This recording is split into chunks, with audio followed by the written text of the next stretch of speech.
Welcome, brave souls, to another descent into the unknown.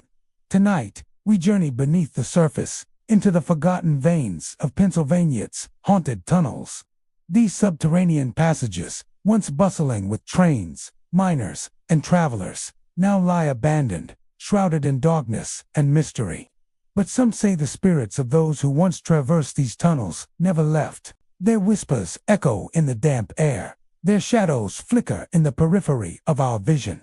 So, dim the lights, steady your breath, and join me as we explore the 25 most haunted tunnels in Pennsylvania, where the past refuses to stay buried. The Sidling Hill Tunnel, part of the abandoned Pennsylvania Turnpike, stretches a staggering 1.3 miles through the rugged Appalachian landscape, closed to traffic for decades. It has transformed from a functional piece of infrastructure into a monument to isolation and, for some, fear. Its brick-lined walls and concrete ceiling remain largely intact. Yet the silence inside is unnerving, a vacuum where the echoes of the modern world fade, replaced by the whispers of the past. Visitors who enter speak of an atmosphere thick with unease, as if the tunnel itself remembers every footstep and every passing vehicle that once thundered through its length. Many who explore Sidling Hill Tunnel come with flashlights or motorcycles, prepared for adventure, but few leave unchanged. One of the most persistent legends is that of the crying girl. Some say the sound is so soft, it could be mistaken for the wind moving through cracks in the old concrete. Yet others insist it is unmistakably human, a plaintive wail echoing off the curved walls. The origin of this haunting is unclear. Some speculate it could be the spirit of a child lost long ago in an accident. Others suggest it is a residual energy left behind by decades of vehicles and travelers passing through. Whatever the cause, the cry has been reported by enough independent witnesses to cement it as a staple of the tunnel's dark reputation. The cold inside the tunnel is another phenomenon frequently described by visitors, even on the warmest summer days. Stepping into Sidling Hill can bring a bone-chilling chill that seems to linger, clinging to skin and clothing. Some claim that it is a normal draft moving through the structure, but those who have spent any time inside the tunnel often report that it feels different and natural, almost sentient. They speak of a heaviness in the air, a weight that presses down on them, making every step forward feel like a battle against something unseen. One motorcyclist shared his experience, capturing the unnerving combination of solitude and dread that the tunnel seems to evoke.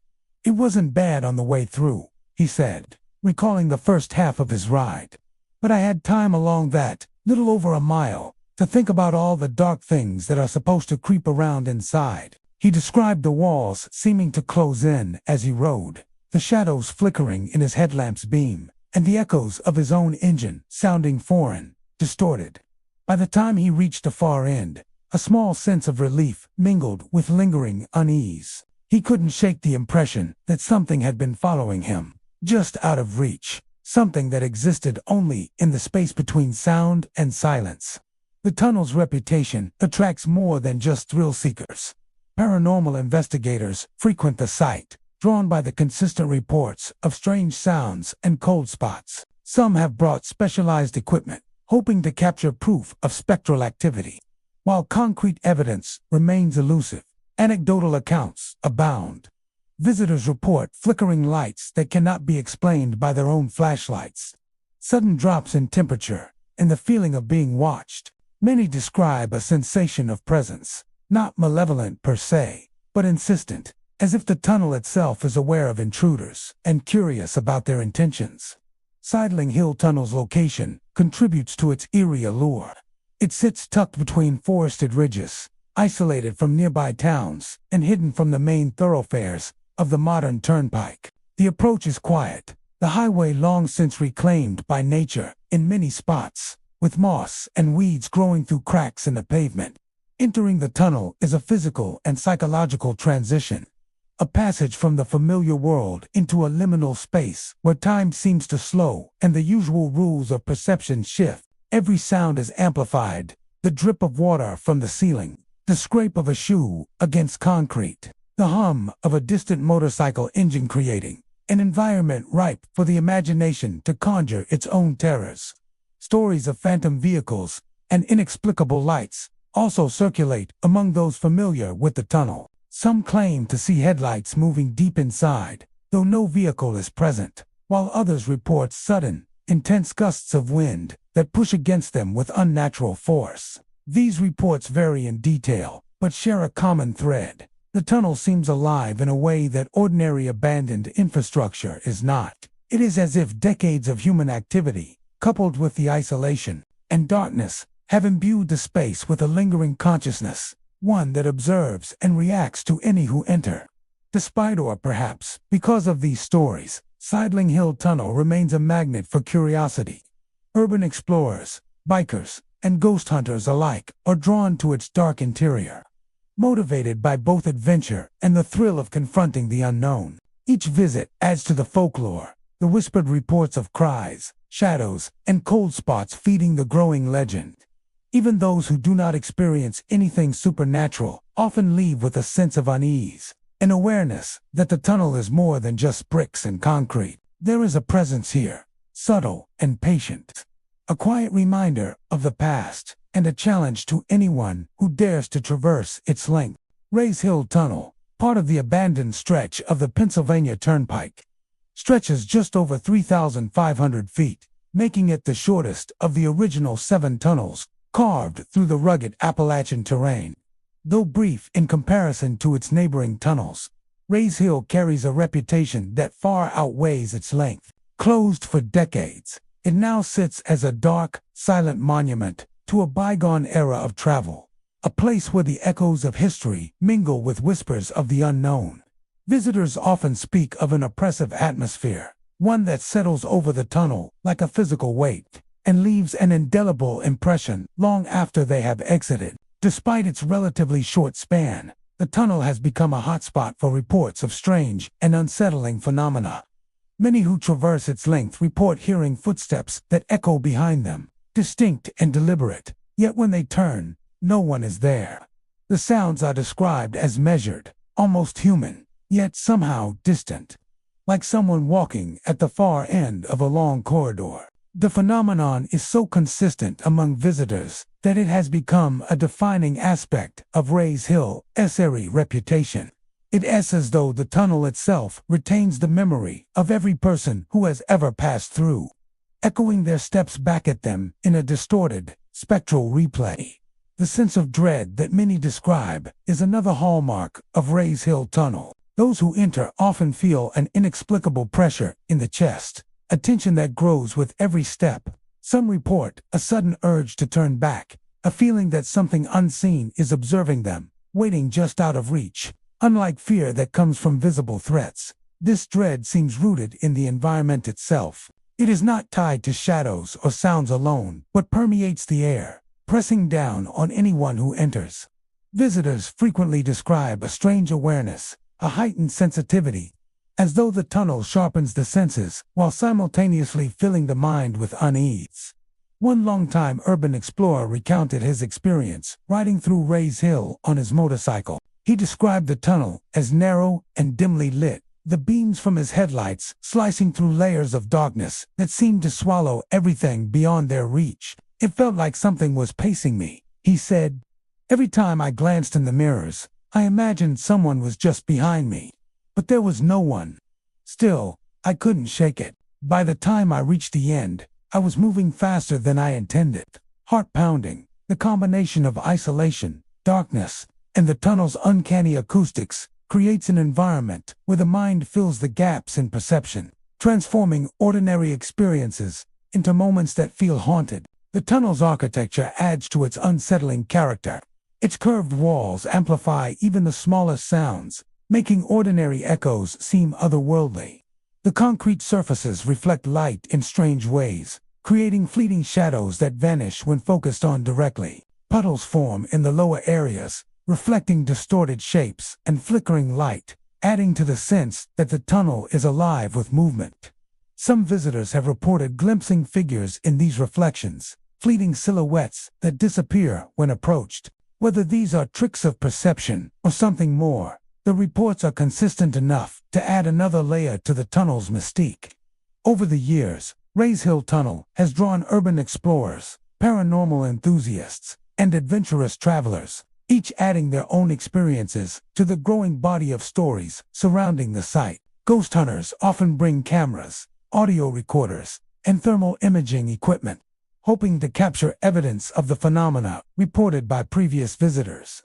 While definitive proof remains elusive, many leave with their own accounts of unexplained sounds, sudden drops in temperature, or a lingering feeling that they were not alone. Each story contributes to the tunnel's reputation as a place where the ordinary rules of perception seem suspended, and the boundary between reality and imagination grows thin. The tunnel's remote location enhances the eerie experience. Set deep within Pennsylvania's wooded ridges, Rays Hill is isolated from the noise and activity of modern life. The surrounding forest encroaches on the abandoned roadway, with moss and weeds creeping through cracks in the pavement. As one approaches the tunnel, the transition from sunlight to shadow is immediate, the shift amplified by the quiet of the overgrown road. Entering the tunnel is like stepping into another world, one where light, sound, and time behave differently. Even the brief span of just over 3,500 feet becomes a journey that tests both nerves and perception. Many who explore Rays Hill Tunnel emerge with a mixture of relief and lingering unease. Some describe the sensation of leaving one realm and re-entering another, as though the tunnel exists outside normal reality. Even those who are skeptical admit that the atmosphere is unnerving, that the tunnel seems to press against the mind as well as the body. The echoes, the shadows, and the inexplicable chills are all part of an experience that is difficult to describe but impossible to forget. Laurel Hill Tunnel, one of the more imposing remnants of the abandoned Pennsylvania Turnpike, stretches 4,541 feet through the rugged Laurel Ridge. Originally bored for the never-completed South Pennsylvania Railroad, the tunnel has long outlasted the trains and trucks that were meant to pass through it. Today, it sits silent and largely untouched, a concrete and stone monument to history and human ambition, yet shrouded in mystery. Its dark interior, stretching over nearly a mile, has become a destination for urban explorers, thrill-seekers, and paranormal enthusiasts, all drawn to its eerie reputation and the stories whispered about the tunnel's strange occurrences. Even the approach to Laurel Hill Tunnel sets a tone of quiet unease. The road leading to the entrance has been reclaimed by nature in many places. Cracks in the asphalt allow grass and weeds to grow through, and the surrounding forest encroaches on the edges of the roadway. On a sunny day, the tunnel entrance appears innocuous, a simple arch of concrete embedded in the mountainside. But as one steps closer and the light fades behind them, a sense of isolation takes hold. The outside world disappears, replaced by the heavy darkness of the tunnel, and the mind begins to fill the space with possibilities both imagined and real. Visitors report a variety of strange experiences inside the tunnel, from flickering lights to shadowy figures glimpsed from the corner of the eye. Some swear they have seen human shapes moving just out of direct sight, vanishing when turned toward, leaving nothing but empty space and a lingering sense of being watched. Others describe small, sudden flickers of illumination, inexplicable flashes of light that appear to have no source. These phenomena are often subtle moments that make a person pause and question their perception, but in the long, narrow confines of Laurel Hill, even the smallest anomaly feels magnified, its significance amplified by the tunnel's isolation. One urban explorer recounted a particularly unsettling experience. He entered the tunnel on a quiet afternoon, armed only with a flashlight and a camera. At first, it seemed routine, the usual echoes of his own footsteps and the distant sound of dripping water from the ceiling. But halfway through, he noticed faint movements at the edge of his vision, shapes that seemed to drift just beyond the reach of his flashlight beam. Turning to focus on them, he found nothing, yet a prickling sensation crawled up his spine. The lights on his camera flickered intermittently, capturing nothing of note, yet the feeling of another presence persisted. By the time he reached the far end, a mixture of relief and lingering apprehension accompanied him. The tunnel had left its mark. Part of what makes Laurel Hill Tunnel so unnerving is its acoustic environment. The curved walls and long, narrow passage distort sound in ways that make ordinary noises seem alien. A dripping faucet becomes the echo of a distant footstep. The scrape of a shoe against concrete can resemble the movement of something unseen. These auditory illusions, combined with the visual effects of darkness and shadow, create a space where the mind is primed to perceive more than what is physically present. Many who explore the tunnel describe a heightened awareness, a sharpness of perception that simultaneously attracts and unsettles them. The tunnel's history adds to its mystique. Originally planned as part of the ambitious South Pennsylvania Railroad project, it was later integrated into the Pennsylvania Turnpike system, though it eventually fell out of use. Its abandonment has left it largely untouched, a preserved artifact of industrial ambition frozen in time. Decades of disuse have allowed natural processes to reclaim parts of the structure. Moisture seeps through the stone and concrete, creating damp spots and occasional puddles that reflect flickers of light in distorted shapes. Moss and small plants grow where water meets walls, lending the interior a strange, almost organic quality. In such an environment, the line between the inanimate and the animate begins to blur, encouraging the sensation that the tunnel is more than a static structure. Paranormal enthusiasts are drawn to Laurel Hill not only because of its eerie atmosphere, but also due to the consistency of reported phenomena. Tales of flickering lights, shadowy figures, and the sensation of being watched circulate widely in online communities and urban exploration forums. Visitors often attempt to capture proof with cameras and audio recorders. Though conclusive evidence remains elusive, many leave the tunnel with only personal experiences, sensations, and the lingering knowledge that the place has affected them in ways difficult to quantify. Even the shortest moments inside the tunnel feel prolonged. Time seems to distort, the exit receding with every step forward. The long, dark passage encourages introspection and amplifies any underlying anxiety or fear. Some explorers speak of a compulsion to move quickly, a desire to leave the tunnel, as if the structure itself discourages lingering. Others report a fascination that keeps them lingering, compelled to explore every nook and corner despite the sense of unease. It is this duality, fear and attraction, dread and curiosity, that defines the experience of Laurel Hill Tunnel. Isolation is key to the tunnel's atmosphere. Surrounded by thick woodland and far from the hum of modern highways, it exists in a world of its own. Entering Laurel Hill is a transition from the ordinary to the extraordinary. From light to shadow, from a familiar world to one where perception and imagination collide. For those who spend even a short time within its walls, the memory lingers. The cold, damp air, the strange flickers of light, the feeling that the tunnel is aware of their presence. Horseshoe Curve, near Altoona, Pennsylvania, is known for its engineering marvel and sweeping views of the surrounding valleys. But few are aware that it holds a more somber secret. Hidden within the curve's infrastructure is a tunnel that has long inspired tales of love, loss, and lingering spirits. Locals whisper about an Irish woman who haunts the Horseshoe Curve tunnel, a spectral figure doomed to roam its length in eternal search for a lover who never returned. Her story has persisted for generations, a tragic legend intertwined with the historic railroad that winds its way through the mountains. The tunnel itself is narrow and dimly lit, the walls worn smooth by decades of trains and travelers.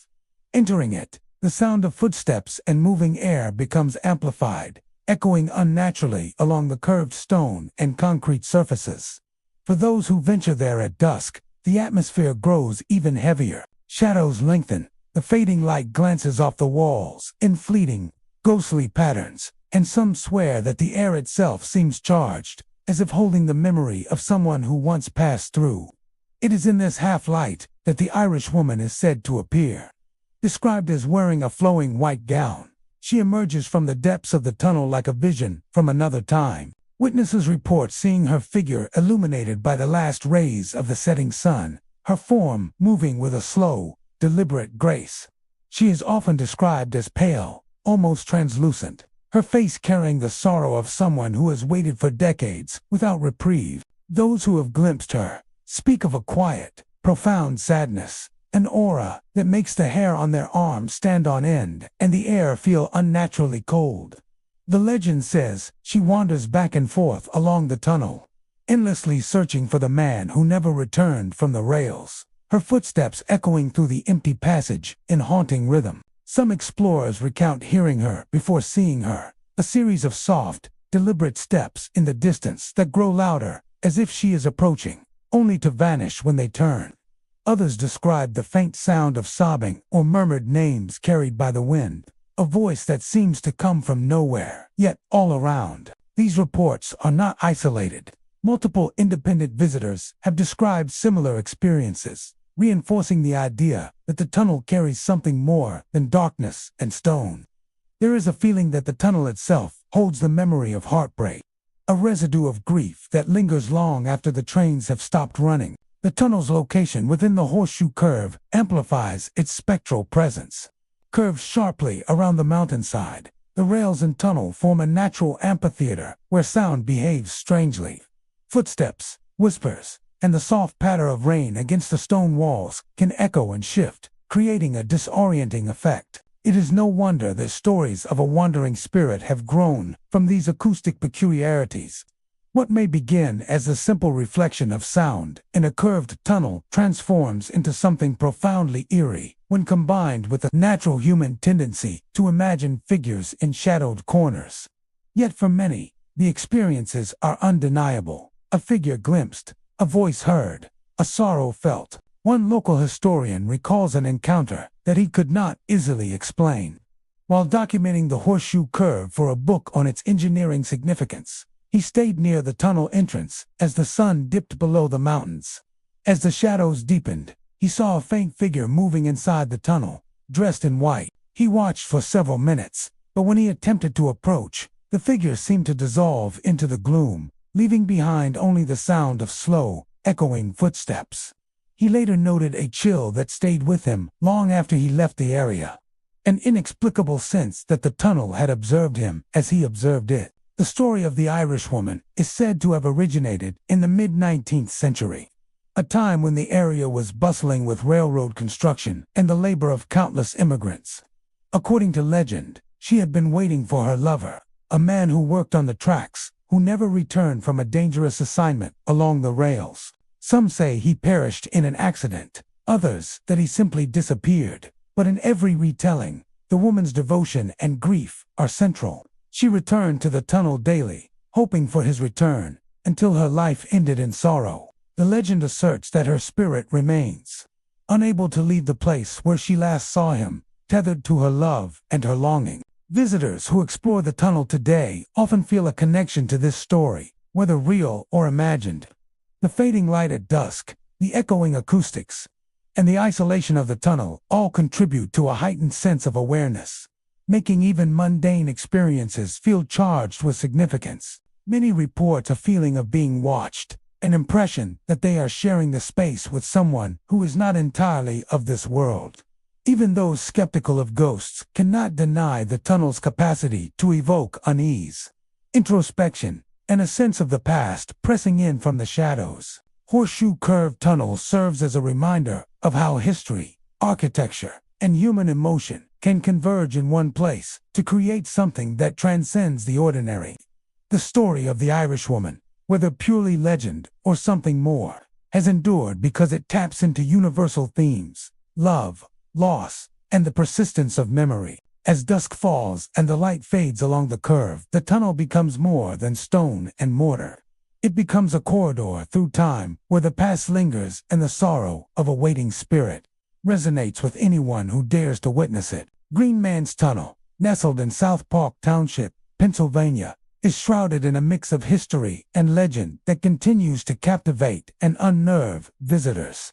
At the heart of the stories surrounding the tunnel is the figure known as the Green Man, or Charlie No-Face, whose eerie presence has become the centerpiece of local folklore. The legend originates from a real man, Raymond Robinson, who suffered a severe electrical accident as a child that left his face permanently disfigured. Though Robinson was a real person who lived quietly in the area, his story gradually transformed into something far more spectral.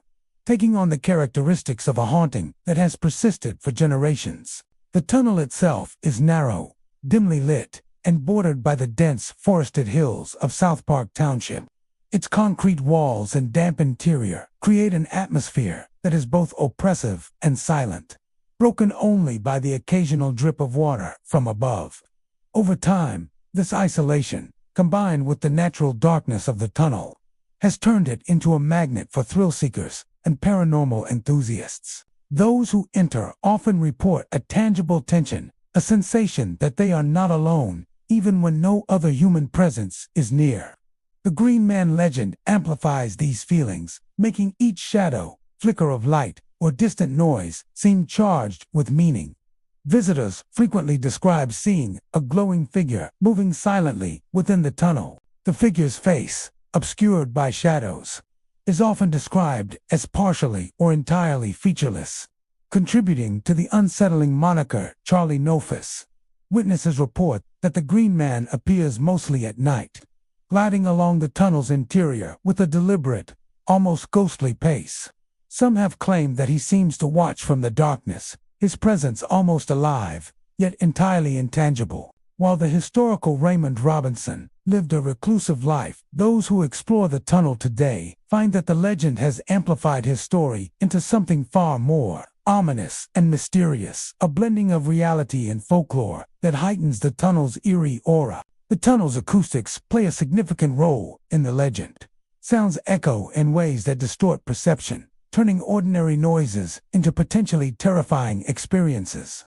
A branch tapping against the tunnel's entrance can sound like footsteps following behind, and the echo of one's own voice may carry and morph, seeming almost conversational, as if the Green Man is responding from the shadows.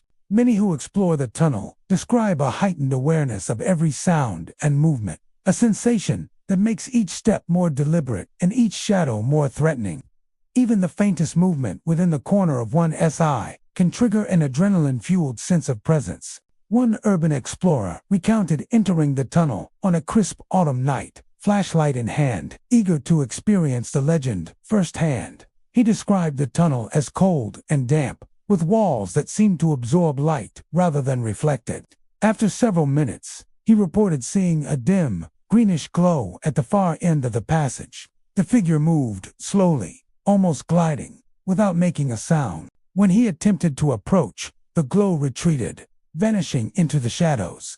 Heart racing, he left the tunnel, feeling the weight of being watched linger long after he had stepped into the open air.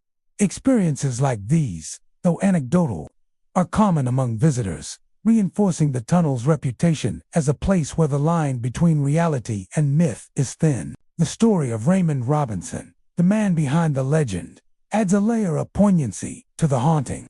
Robinson's life was shaped by tragedy and isolation.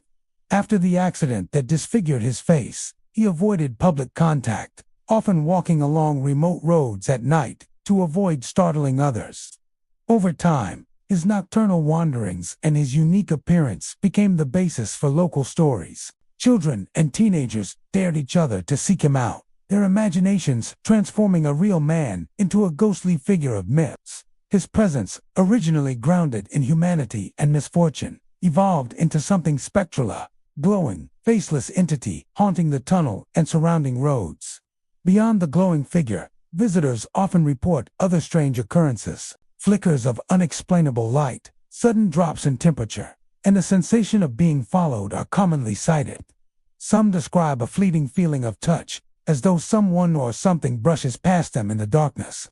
These experiences, combined with the Green Man sightings, have cemented the tunnel as a hotspot for paranormal enthusiasts seeking proof of the unexplained. For many, the tunnel offers both the thrill of fear and the allure of history, a place where local folklore and the remnants of real life converge. The tunnel's isolation contributes heavily to its mystique.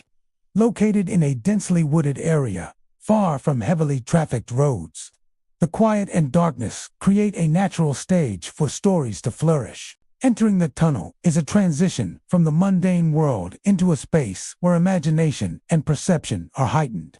Every step feels amplified, every echo suspicious, and every shadow a potential hint of the Green Man's presence. The combination of physical isolation and layered legend produces a powerful psychological effect, making even the most skeptical visitor pause and consider the possibility that something unusual may truly reside within the tunnel. Green Man's Tunnel is a place where history, human tragedy, and folklore intersect. Raymond Robinson's life and the transformation of his story into legend illustrate how real events can evolve into tales of the supernatural. For those who explore the tunnel, the experience is immersive. The dim light, the echoing footsteps, and the occasional glimpse of a glowing figure all create an environment charged with mystery. Even if the Green Man is never seen, his presence is felt in the anticipation, in the shadows, and in the lingering unease that pervades every corner of the tunnel. Shanks Ferry Tunnel, located in Lancaster, Pennsylvania, is a structure cloaked in history, myth, and legend. Though not as widely known as other haunted locations in the state, it has earned a reputation among locals and adventurous explorers for something far more eerie than abandoned stone and concrete. For decades, the tunnel has been the focus of stories about the White Angel, a spectral figure said to wander its dark passageways. According to local lore, she was a young woman who tragically lost her life within the tunnel's confines, and her spirit is now forever bound to its shadowed corridors. The tunnel itself is narrow, with walls that rise in cold, damp concrete, showing the wear of years and the occasional water seep that has left streaks along its surfaces. Fog often drifts through the entrance during cooler months, giving the opening a ghostly, ethereal appearance. Entering Shanks Ferry Tunnel is like stepping into a world apart from reality. The muffled silence inside is broken only by the sound of one's own footsteps or the distant drip of water from the ceiling.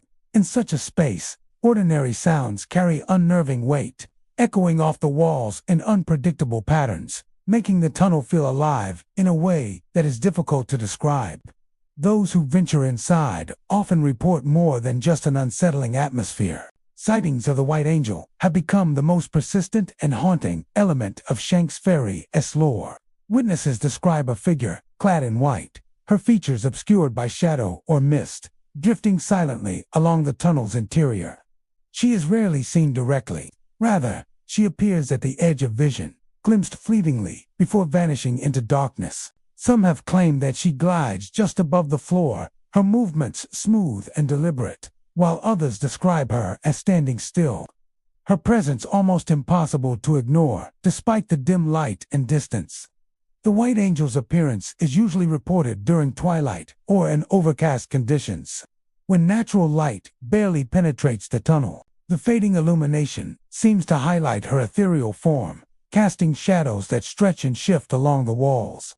Many who have seen her describe an overwhelming sense of sorrow, a palpable grief that lingers in the air long after the figure has disappeared. It is said that her energy is not malicious, but mournful, as if she is eternally searching for something or someone lost to tragedy. Auditory experiences in the tunnel complement the visual phenomena. Footsteps that echo behind visitors are commonly reported, only to vanish when they turn to look. Some explorers have described the faint sound of a sigh or whisper, barely audible but unmistakable against a backdrop of silence. The tunnel's acoustics distort sound in ways that make even the smallest noises seem amplified and otherworldly. A dripping puddle can mimic the rhythm of a heartbeat, while the scraping of a shoe along the concrete can sound like distant footsteps approaching. In such an environment, the mind is easily coaxed into interpreting natural noises as evidence of a presence beyond the physical. One frequent visitor, a local urban explorer, recounted an encounter that stayed with him for months. He entered Shanks Ferry Tunnel late in the afternoon, armed with only a flashlight. The air was cool and damp, carrying the scent of wet stone and decay. Partway through the tunnel, he glimpsed a faint white shape ahead. At first, he thought it might be his own reflection or a trick of the light. But as he approached, the figure did not vanish immediately. It remained, drifting slowly across the tunnel, its movements deliberate and smooth. The explorer later described a sense of profound sadness that seemed to permeate the tunnel. a weight that pressed against his chest as he hurried toward the exit. Even after leaving, he felt as if the figure had followed him, lingering at the edge of his perception. The legend of the White Angel has endured not only because of these first-hand accounts, but also because of the tunnel's history. Shanks Ferry has long been a corridor of travel, with its construction and use spanning decades. Stories of accidents and misfortune in the tunnel's early years likely contributed to the belief in a lingering spirit. Over time, the tale of the young woman who perished became woven into local consciousness, growing with each retelling. Even those who approach the story skeptically cannot deny the atmosphere the tunnel exudes. Its darkness, echoes, and the play of light and shadow create a setting perfectly suited to the birth of legend. The tunnel's isolation amplifies its haunted reputation. Surrounded by wooded areas and often shrouded in mist, Shanks Ferry feels removed from time and the modern world. The approach is quiet, with only the natural sounds of wind through trees or the occasional call of a bird disturbing the silence. Inside, the environment becomes more intense. The long, narrow passage seems to distort perception, stretching seconds into minutes, making every movement feel slower, every sound more significant. Visitors often speak of heightened awareness, the sense that the tunnel itself is observing them, or that they are intruding into a space that belongs to another realm. Even when the White Angel is not directly seen, her presence is often felt. Many explorers report chills along the spine, sudden drops in temperature, and a sensation of being watched. Others describe fleeting glimpses at the edge of vision, a shift in shadow, a shimmer in the mist that vanish before they can be fully comprehended. These subtle experiences, combined with the consistent narrative of a ghostly figure in white, have cemented Shanks Ferry Tunnel as a place where legend and reality intertwine. The twin tunnels in Downingtown, Pennsylvania, are an unassuming pair of passageways with a reputation that belies their quiet exterior. Though built for rail traffic, these tunnels have long been abandoned, leaving only their dark, echoing interiors to bear witness to decades of neglect, mystery, and local legend. Over the years, they have become a focal point for ghost stories and eerie encounters, drawing thrill seekers and paranormal enthusiasts alike. Central to the lore is the tale of a young woman who allegedly ended her life in a middle tunnel, a tragic event that has left its mark on the space and the imagination of those who visit. The story goes that the woman, overcome by despair, chose the middle tunnel as the place to take her life. Her body reportedly fell onto the tracks below, and since then, locals and visitors have reported sensing a presence within the tunnels. Witnesses describe sudden chills, the feeling of being watched, or the unmistakable impression that someone or something moves just beyond their vision. The darkness of the tunnels, combined with their narrow passageways and curved walls, creates an environment where ordinary sounds echo and distort, enhancing the sense that the space is alive with unseen activity. Explorers who enter the tunnels often speak of shadowy figures glimpsed at the periphery of their vision. These figures are rarely seen directly. They appear as fleeting shapes moving between the walls or along the edges of the tracks, vanishing when one tries to focus. The movements are subtle but deliberate, creating the unnerving impression that the tunnels are occupied by more than just abandoned trains and echoes of the past. Some report feeling a brush against their clothing or the sensation of footsteps pacing just behind them, even when the tunnels are empty. It is as if the space itself holds the memory of the tragedy that occurred within it, manifesting in ways that defy logical explanation. Auditory phenomena are equally unsettling. Ordinary noises, dripping water, the scrape of boots on concrete, or the rumble of distant train stake on an uncanny quality in the tunnel's acoustics. Sounds echo and multiply, sometimes resembling whispers or low murmurs that cannot be traced to a source. Several visitors have claimed to hear the faint cry of a woman, a soft sobbing that rises and falls unpredictably. The echoes bounce off the tunnel walls, sometimes from multiple directions, making it impossible to determine where the sound originates. In such an environment, even the most rational observer begins to question what is real and what is conjured by the imagination. One paranormal investigator described his experience while documenting the twin tunnels for a local history project. Entering at dusk, he carried only a flashlight and a recording device. Initially, the passage seemed empty, save for the occasional dripping of water. But as he progressed deeper into the middle tunnel, he reported feeling an oppressive presence, as though the air itself had thickened. Then came the faintest sound of movement behind him, subtle at first, but growing with each step.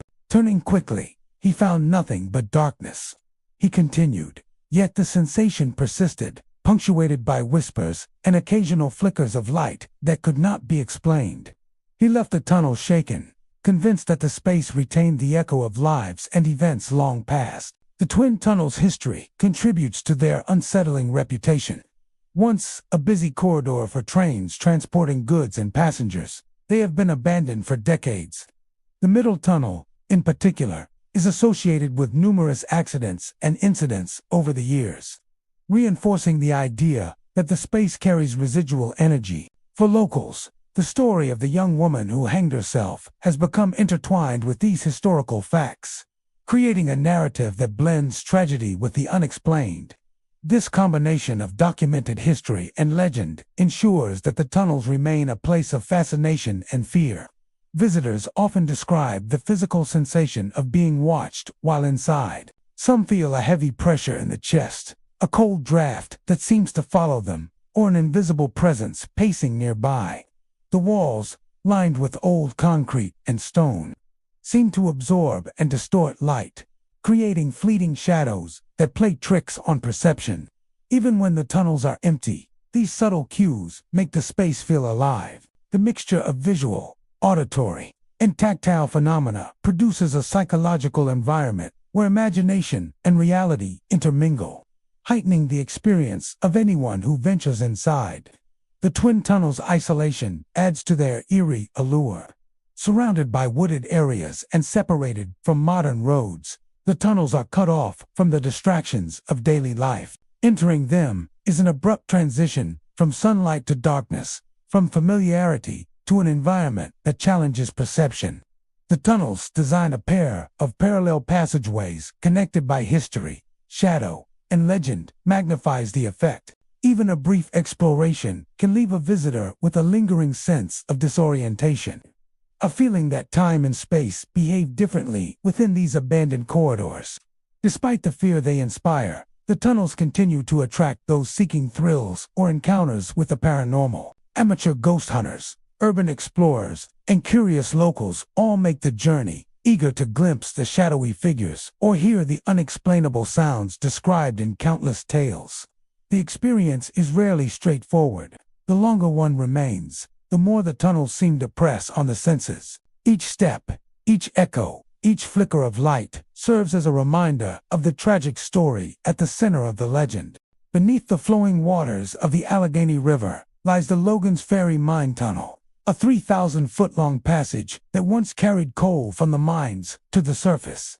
Built during the height of the industrial era, the tunnel served as a lifeline for miners and the surrounding communities, but it was also a place of danger. Over the decades, accidents and collapses claimed the lives of numerous workers, leaving the tunnel scarred by tragedy. Today, abandoned and largely forgotten, it has become the subject of chilling local legend. Those who venture near its darkened entrances or explore the disused corridors speak of strange phenomena, distant hammering, faint voices, and an overwhelming sense that the spirits of miners still linger, bound to the place where they once toiled. The entrance to the Logan's Ferry Mine Tunnel is unassuming, partially obscured by overgrown vegetation along the riverbank. On first glance, it appears to be a simple, darkened arch leading into the hillside. But once inside, the tunnel's character transforms. Its walls, carved from stone and reinforced with timber, in some areas, stretch into darkness, absorbing light and sound. Even the smallest noise seems magnified and distorted, echoing unnaturally along the long corridor. Visitors describe a sensation of isolation almost immediately, a feeling that the tunnel has its own consciousness, listening, waiting, and remembering. Among the most common reports from those who enter are the sounds of hammering and tools striking rock, as if the miners are still working deep within the tunnel. Some explorers have described these noises as steady and rhythmic, resembling the patterns of a long-forgotten workday, while others hear them as intermittent, growing louder and closer before fading into silence. Many interpret these sounds as the spirits of miners, replaying the last moments of their labor, trapped in the echoing corridors of the tunnel. Even skeptics admit that the acoustics of the passage create an eerie effect, but few can deny the unnerving feeling that the sounds are not entirely natural. Voices are another common phenomenon. Visitors frequently report hearing faint calls, shouts for help, murmured instructions, or distant conversations that vanish when they attempt to locate the source. Some say the voices sound urgent, while others describe them as mournful, filled with sorrow and frustration. One explorer recounted hearing a chorus of voices calling out as he moved through the tunnel, only to realize that no one else had entered in hours. The voices seemed to come from all directions at once, bouncing off the walls and timber supports, creating a sense that the tunnel itself was alive with the memories of the miners who had perished there. The history of the tunnel adds to its spectral reputation. Constructed to transport coal from deep underground, the mine was a dangerous place by any measure. Cave-ins, gas leaks, and other hazards claimed the lives of many workers over the years. Stories of men disappearing during shifts or being trapped in collapses became part of the oral history of the area, passed down through generations. These tales, combined with the tunnel's current state of decay, have created a setting ripe for ghostly legends. The abandoned passageways carry a weight of memory that seems almost tangible, an invisible residue left by decades of toil and tragedy. Explorers often report physical sensations alongside the auditory and visual phenomena. Cold spots appear suddenly, as if the temperature drops dramatically for no reason, and some describe an almost palpable pressure on the chest, a heavy feeling as if unseen hands were pressing down. Others have reported the sensation of being watched, a presence lingering just beyond perception. Even the air itself seems different inside the tunnel, heavy and damp, carrying the faint scent of earth and decay, along with the lingering echoes of a bygone industrial era. One urban explorer who spent several hours documenting the tunnel's interior described an encounter that left him profoundly shaken. Moving carefully along the old coal tracks, he heard the sound of hammering from deep within the tunnel. Initially, he assumed it was the wind or the settling of timbers, but the rhythm was too precise to be accidental. Then came the faint sound of a voice calling a name, almost pleading, echoing along the length of the passage. When he attempted to respond, there was no answer, only silence, punctuated by occasional, distant hammer strikes. By the time he exited the tunnel, the sense of unease remained with him, lingering long after he stepped into sunlight. The tunnel's location beneath the Allegheny River adds to its mystique. The knowledge that it runs under a body of water, combined with its dark, narrow interior, enhances the feeling of confinement and isolation. Even brief excursions inside produce a heightened awareness of surroundings. Every sound seems amplified, every shadow elongated. The combination of physical structure, historical context, and the tragedies that occurred there creates an environment where the ordinary can become extraordinary, and where visitors' imaginations are drawn to the stories of miners who may still haunt the tunnel's depths. Despite its dangers, the Logan's Ferry mine tunnel continues to attract adventurous explorers and paranormal enthusiasts. Its combination of history, isolation, and reported supernatural activity creates a unique setting for those drawn to the unknown. Visitors often leave with more questions than answers, haunted not only by what they may have seen or heard, but also by the knowledge of the lives lost in the tunnel. The sounds of hammering and distant voices linger in memory, a reminder that the past never fully disappears. The Logan's Ferry mine tunnel stands as a testament to both human industry and human fragility. While it once served a practical purpose, transporting coal to sustain communities, it has now become a vessel for memory and legend. The echoes of miners who perished, the hammering from nowhere, and the faint voices that call out from the darkness make it a place that challenges perception and imagination. For those who step inside, the tunnel is more than stone, timber, and shadow. It is a corridor where history, tragedy, and the unexplainable converge. leaving an indelible impression long after the exit is reached. The Seven Gates of Hell, in Pelham Township, Pennsylvania, is a modern urban legend that has captured the imagination of thrill-seekers, paranormal enthusiasts, and local residents alike. Nestled in a dense, wooded area, the site is said to contain 7 iron or wooden gates, spaced along a secluded path, each one more foreboding than the last. According to the myth, anyone who passes through all 7 gates is doomed to descend into hell, a punishment that has cemented the legend as one of the most enduring and chilling stories in local folklore.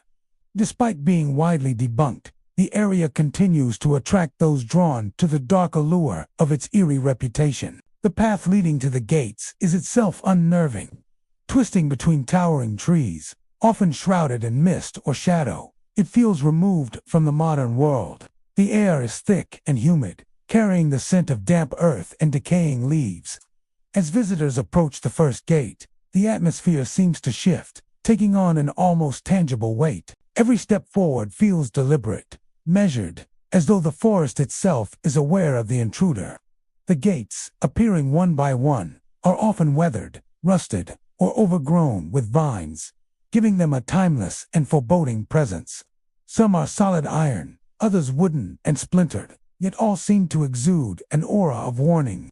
The legend describes the gates as markers on a path of no return. Passing through one gate is said to bring a feeling of unease. The second heightens the sense of danger, and by the third, explorers often report the first signs of paranormal phenomena. Shadows seem to move at the edge of vision, shapes that vanish when looked at directly. Whispers, barely audible, are said to echo through the trees, words that are impossible to decipher but unmistakably human. These auditory hallucinations, whether real or imagined, contribute to the legend's persistence. Even those who enter out of skepticism often leave with a shiver, convinced that something beyond explanation is present. Many who have visited the 7 Gates of Hell report unusual physical sensations along the path. Sudden drops in temperature occur without warning, as though the very air has thickened or chilled unnaturally. Some describe the sensation of being watched, an unseen presence trailing them between the gates, growing more oppressive with each step. Others speak of light flickering unexpectedly, whether from the waning sun filtering through the trees or inexplicable flashes in the shadows. These experiences combine to create a psychological environment where imagination and fear intermingle, amplifying the effect of the legend on those who dare to explore the area. Despite the widespread skepticism surrounding the story, numerous first-hand accounts have fueled the site's notoriety. One urban explorer recounted walking the path at dusk, determined to document the gates. As he passed the first few, he noticed shadows flitting along the tree line, shapes that seemed to mirror his own movements. By the 5th gate, the feeling of unease became overwhelming. He reported hearing faint, anguished cries carried on the wind and catching a glimpse of what he described as a dark figure, standing just beyond the 6th gate. When he reached the 7th, he hesitated, overcome by the impression that turning back was impossible. Though he ultimately left the woods unharmed, the sense of something observing him persisted long after he emerged into the open. The origins of the 7 Gates of Hell legend are difficult to trace, though it is clearly a product of modern folklore, shaped by local storytelling, internet forums, and the thrill of youthful dare. Some versions claim the story began in the mid-20th century, passed down among local teenagers daring one another to test their courage. Others suggest it gained momentum in recent decades, amplified by social media and videos documenting the allegedly haunted path. Regardless of its origins, the legend has become a cultural touchstone in Pelham Township, a blend of cautionary tale and thrill-seeker's challenge. The physical environment of the site plays a critical role in sustaining the legend. The dense forest, often shrouded in fog or low sunlight, creates shadows and illusions that encourage the mind to perceive movement or figures where none exists. The winding path between gates amplifies sound in unpredictable ways, turning ordinary rustling leaves or cracking branches into something sinister. Even the interplay of light and shadow on the weathered gates can make them appear to shimmer or shift, For those walking the path, these environmental factors enhance the sense of danger and the impression that the legend may hold a kernel of truth. Paranormal enthusiasts continue to visit the site in search of evidence. Cameras, recording devices, and flashlights are commonly brought along, with explorers hoping to capture anomalies or ghostly figures. Many report reviewing recordings later and finding unexplained orbs of light, blurred shapes, or sounds that could not be accounted for by natural sources. Though skeptics attribute these to environmental conditions, equipment glitches, or psychological suggestion, the reports continue to attract attention and contribute to the legend's endurance. The Seven Gates of Hell also taps into universal themes of fear, the unknown, and curiosity. The notion of a cursed path, a journey from which one may not return, resonates with deep human anxieties. Passing through each gate becomes a test of courage, a ritualized confrontation with personal fear. Even those who know the story is likely fiction experience the tension and adrenaline that come from stepping into the shadowed woods, surrounded by rusted gates and the whisper of leaves. It is this combination of physical environment, legend, and psychological effect that keeps the story alive. The Elvira Bunkers, located in Union County, Pennsylvania, stand today as silent monuments to a past long abandoned, perched atop the remnants of a ghost town. These concrete structures were once used for munitions storage, part of a network of facilities that served industrial and military purposes in the early to mid-20th century. Over time, the area fell into disuse, and the town below disappeared, leaving only empty buildings, overgrown streets, and the bunkers themselves as reminders of lives once lived.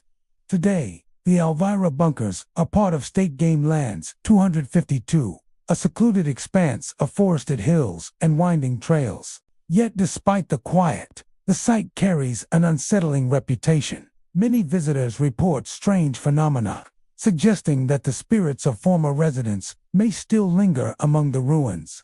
The approach to the bunkers is unassuming at first, with trails winding through dense woods. The forest is thick with undergrowth, making progress slow and deliberate. As one nears the concrete structures, the air seems to grow heavier, and the sounds of the surrounding woods, rustling leaves, distant birds, the whisper of wind through the tree take on an almost unnatural quality. Even the faintest noises are amplified by the isolation, creating a heightened awareness of every sound and movement. This combination of isolation and history sets the stage for the eerie experiences that have become part of the site's reputation. The bunkers themselves are formidable. Constructed from thick concrete, they were built to withstand the pressures of their original purpose. Storing explosives and munitions, now empty and weathered, their surfaces are cracked and covered in moss, graffiti, and signs of decay. Visitors often describe an oppressive atmosphere as they step inside. The interiors are dark and echoing, with multiple levels and narrow passageways that twist into shadowed corners. Light struggles to penetrate the thick walls, and the silence within is almost tangible, broken only by the occasional drip of water or the scuff of a foot on the dusty floor. It is here, in these shadowed corridors, that many have reported unusual activity. Footsteps are among the most common phenomena reported at the Elvira Bunkers. Visitors walking alone often hear the distinct sound of someone else pacing the concrete floors or climbing the stairs, only to find the bunkers empty when they look. Some describe the footsteps as slow and deliberate, others as hurried, as though someone is fleeing unseen. The acoustics of the structures amplify these sounds, making it difficult to determine their origin. Yet even those familiar with empty buildings and echoes often feel a sense that these noises are not purely physical, but carry an emotional weight, a residue of the people who once inhabited the town below. Whispers are another frequent occurrence. Some visitors report faint murmurs that seem to float on the wind, indistinct but unmistakably human. The words are often impossible to make out, yet the tone carries emotion, sadness, warning, or longing. These voices appear to come from multiple directions at once, adding to the disorientation and unease. Many believe that these whispers are echoes of the former residents of Elvira, people who lived and worked in the town before it vanished. The combination of whispers and footsteps, along with a heavy sense of isolation, creates an atmosphere that has kept thrill seekers and paranormal enthusiasts returning to the bunkers. One urban explorer recounted a particularly unsettling experience. Entering the bunkers during late afternoon, he noted how the fading light deepened the shadows, making the corridors appear longer and more labyrinthine. As he moved through the largest bunker, he heard footsteps behind him. At first, he thought it was another visitor, but when he turned, there was no one. Moments later, a faint whisper seemed to drift from the corner of the room, carrying a sense of urgency or warning. The explorer described feeling a chill that ran through his body, accompanied by an almost instinctual need to leave. Though he eventually exited safely, the sensation of being followed lingered long after he left the site. The history of the Elvira area adds a layer of poignancy to these experiences. The ghost town that once thrived beneath the bunkers was home to families and workers, a community that eventually disappeared due to economic decline, industry changes, and the abandonment of the mines and facilities that supported it. The bunkers, originally practical structures, now stand as monuments above this lost community. Their emptiness a stark contrast to the lives that once surrounded them. The sense of lingering presence that visitors report can be interpreted as a connection to this vanished town, a place where memories, both tragic and ordinary, have left a subtle imprint on the landscape. The natural environment surrounding the bunkers enhances the eerie atmosphere. Dense trees, overgrown paths, and the isolation from nearby towns make it easy to feel removed from the modern world. Wind through the trees often produces strange, melodic sounds, and shadows stretch and twist along the concrete walls, creating illusions that trick the eye. Many who visit the site speak of an almost hallucinatory quality to the experience, a combination of sensory input and imagination that turns the ordinary into something uncanny. Even skeptics admit that the setting has an unusual power to evoke unease and reflection, lending credence to the idea that the Elvira bunkers are more than just abandoned concrete. Over time, the legend of the Elvira bunkers has grown. Accounts of footsteps, whispers, and unexplained movement have been shared online, in local newspapers, and by word of mouth. Paranormal enthusiasts frequently document their visits with cameras, audio recorders, and other equipment, hoping to capture evidence of the unseen. Whether these phenomena are the result of residual energy, psychological suggestion, or natural acoustics, they have cemented the bunkers as a site of fascination and fear. The Hooded Grave Cemetery in Columbia County, Pennsylvania, is a quiet and secluded resting place, marked by weathered stones, winding paths, and the quiet rustle of trees that seem to whisper with the passing of time. Among its numerous graves, to stand apart from the rest, adorned with hooded statues that conceal the figures beneath, their faces shrouded in stone. These hooded graves have long attracted attention, not merely for their unusual design, but for the stories and sensations that surround them. Though the statues were not created out of fear of vampires or supernatural forces, local legends have imbued them with a chilling aura, and visitors often report strange occurrences that have earned the cemetery a reputation as one of Columbia County's most haunted sites. Approaching the Hooded Grave Cemetery, one is immediately struck by its isolation. Situated amid rolling hills and surrounded by thick woods, the cemetery feels removed from the modern world. The entrance is modest, a simple iron gate flanked by overgrown shrubs. Yet beyond it lies an expanse of tombstones, monuments, and shaded pathways. The quiet here is profound, broken only by the occasional caw of a crow or the rustling of wind through the trees. Many visitors note an almost palpable stillness, a weight to the air that seems to deepen as one nears the hooded graves. Even on bright, sunny days, a subtle chill seems to linger around the stone figures, as though the air itself has absorbed the echoes of centuries past. The hooded graves are unlike anything else in the cemetery. Each statue is carved with meticulous attention, the hood drawn low over the head, obscuring the face entirely. The anonymity of the figures gives them an unsettling presence. They appear simultaneously human and inhuman, frozen in silent vigil. Some visitors describe the sensation that the statues are watching, their unseen eyes following intruders who approach too closely. The craftsmanship, combined with the obscured faces, evokes a sense of mystery and foreboding. It is this sense that has led to the local legends, which suggest that the graves are imbued with supernatural energy or are gateways between the living world and the spirit realm. Reports of strange sensations are common among those who linger near the hooded graves.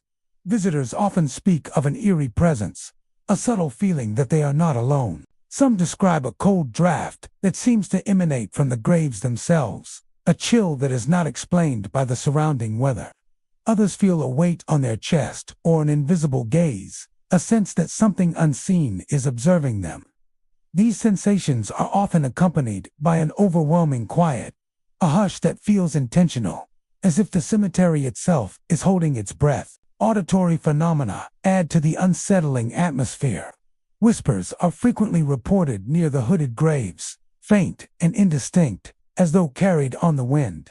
Some visitors insist that the whispers are deliberate, phrases just beyond comprehension, while others feel they are echoes of past voices, lingering in the cemetery long after their speakers have passed. One local recounted walking along the path at dusk, noticing the temperature dropping sharply as he approached the statues.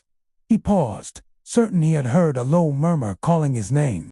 When he turned to look around, there was nothing but the tombstones and the swaying branches. The experience left him shaken, convinced that the graves held some lingering power beyond mere superstition. The history of the cemetery is as layered as the soil in which the dead rest. Established in the 19th century, it has been the final resting place for generations of families in Columbia County. The hooded graves themselves were constructed not out of fear or legend, but as unique memorials, perhaps intended to convey mourning, reverence, or mystery. Over time, however, local folklore transformed them into symbols of the supernatural. Stories spread, suggesting that the hooded figures were guardians of spirits, protectors against dark forces, or even markers of cursed souls. These tales, though unfounded, have taken root in the collective imagination, ensuring that the cemetery remains a place of fascination and unease. Many visitors have described the hooded graves as having an almost magnetic pull, drawing them closer despite an instinctive sense of caution. Some have attempted to photograph the statues, only to find that cameras fail to capture the figures clearly. Images often appear blurred or distorted, lending an eerie quality to the photographs. Others report fleeting shadows, glimpsed from the corner of an eye, that vanish when looked at directly. Whether these occurrences are the result of environmental factors, imagination, or something more inexplicable, they reinforce the cemetery's reputation as a haunted site. The cemetery's isolation enhances its mystique. Encircled by trees and distant from any major roads, it offers few distractions and little interference from the outside world.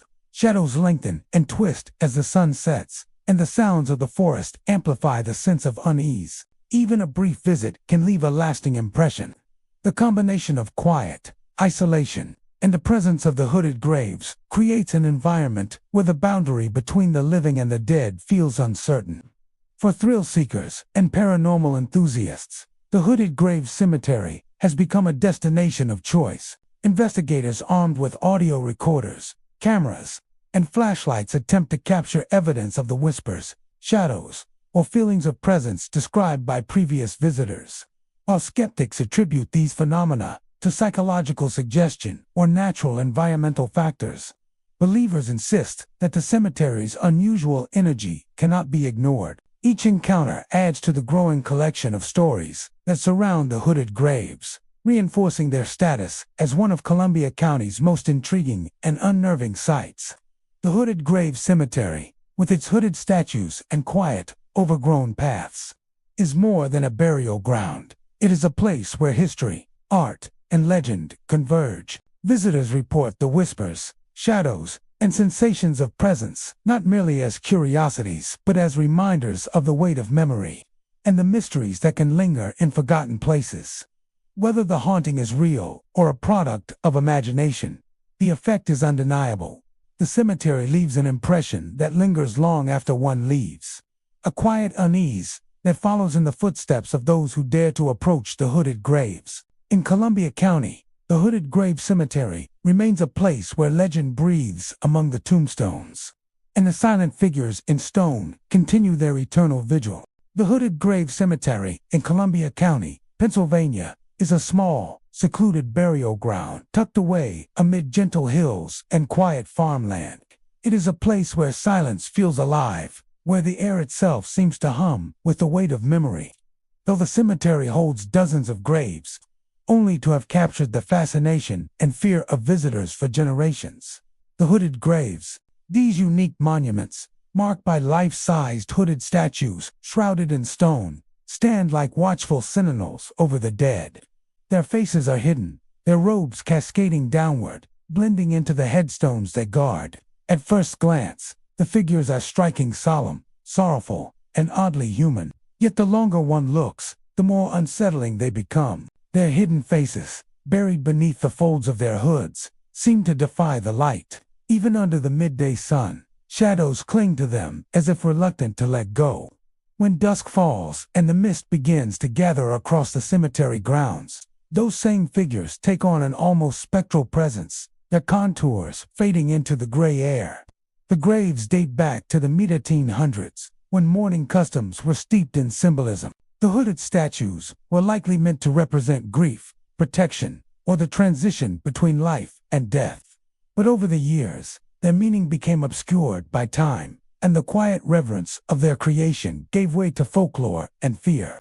Local stories began to suggest that the hooded figures were not mere monuments, but guardians, keepers of souls, or perhaps wardens of something darker buried beneath. While historians confirm that the graves have no connection to vampire lore or dark rituals, that hasn't stopped the stories from growing. Some locals claim that the hoods conceal the faces of angels of death, placed there to keep restless spirits confined. Others whisper that the statues move subtly at night, their positions shifting ever so slightly by morning. A few even insist that they've seen faint red light glimmer beneath the hoods, like hidden eyes glowing in the darkness. The cemetery itself adds to the tension. It is not large, nor particularly elaborate, but its isolation is complete. Surrounded by trees and overgrown brush, it sits at the edge of an old country road, rarely traveled after dark. Those who visit at night often describe an overwhelming sense of being watched. Even the wind seems hesitant to move among the gravestones. The stillness can be absolute, so deep that one's own breath sounds intrusive. It's in this oppressive silence that the whispers begin. Visitors have long reported hearing faint voices when standing near the hooded graves. The sounds are never clear, just fragments, half-formed words, or soft murmurs that fade as soon as one tries to listen. Some describe them as prayers, others as warnings. A few have captured faint audio on recordings, low indistinct sounds that seem to carry rhythm, like speech buried beneath static. Paranormal investigators have brought equipment, hoping to document something definitive. But the whispers remain elusive, appearing and vanishing at random. Those who approach the graves after sunset often speak of a sudden change in atmosphere. The air grows colder, even on warm nights, and a strange heaviness settles over the cemetery. The hooded statues seem to absorb the light from flashlights, reflecting nothing back. One visitor described it as standing before something that didn't belong in this world. Another recounted seeing movement in the corner of his aja, slow, deliberate tilt of one statue's head. When he turned his light directly toward it, the figure stood motionless, but the feeling of being observed persisted. The most unnerving experiences come from those who linger too long. Some have reported a pressure building around them, as though the air thickened with unseen energy. Others describe the sensation of invisible hands brushing past them, or a faint vibration in the ground beneath their feet. The longer they remain, the more intense the feelings become, until an almost primal instinct tells them to leave. It's not uncommon for people to run from the cemetery, hearts racing, only to find, once they reach the road, that the whispers have followed them, faintly echoing from the darkness behind. Over time, the Hooded Grave Cemetery has become a magnet for curiosity seekers, paranormal investigators, and local storytellers. Ghost tours occasionally feature it, though few dare to stay long after dusk. Photographs taken near the hooded graves often show strange anomalies, blurs of motion, streaks of light, or mist-like shapes forming around the statues. Some swear the hoods themselves appear to shift subtly between images, as if the statues are turning ever so slightly toward the camera. Skeptics argue that the experiences are fueled by suggestion, the combination of isolation, silence, and the statue's eerie appearance, creating an ideal environment for the imagination to conjure fear. But even the most rational visitors admit that something about the cemetery feels deeply unsettling. The whispers, the sudden chills, the inexplicable sensations, they go beyond what the mind expects. Legends have even attached identities to the spirits said to haunt the hooded graves. One story tells of a young woman who died tragically before her wedding, buried beneath one of the statues by her grieving fiancé. Another tale speaks of a mother who lost both her children to illness and asked to be buried with them, her grave marked by the hooded figure as a symbol of eternal mourning. These stories, though unverifiable, add an emotional depth to the atmosphere of the cemetery, transforming it from a mere historical site into a landscape of lingering sorrow. By daylight, the Hooded Graves Cemetery is tranquil, almost deceptively peaceful. Birds sing among the trees, and the sunlight filters gently through the leaves, casting dappled shadows on the ground. The hooded statues appear less menacing in the light, their details softened by time and weather. Yet even then, something about them remains haunting. The shadows within their hoods are darker than they should be, and no matter how long one stares, the faces remain hidden. As night falls, the peace dissolves. The cemetery transforms. The air cools rapidly, the wind begins to rise, and the faint rustle of the trees turns into whispers that seem almost human.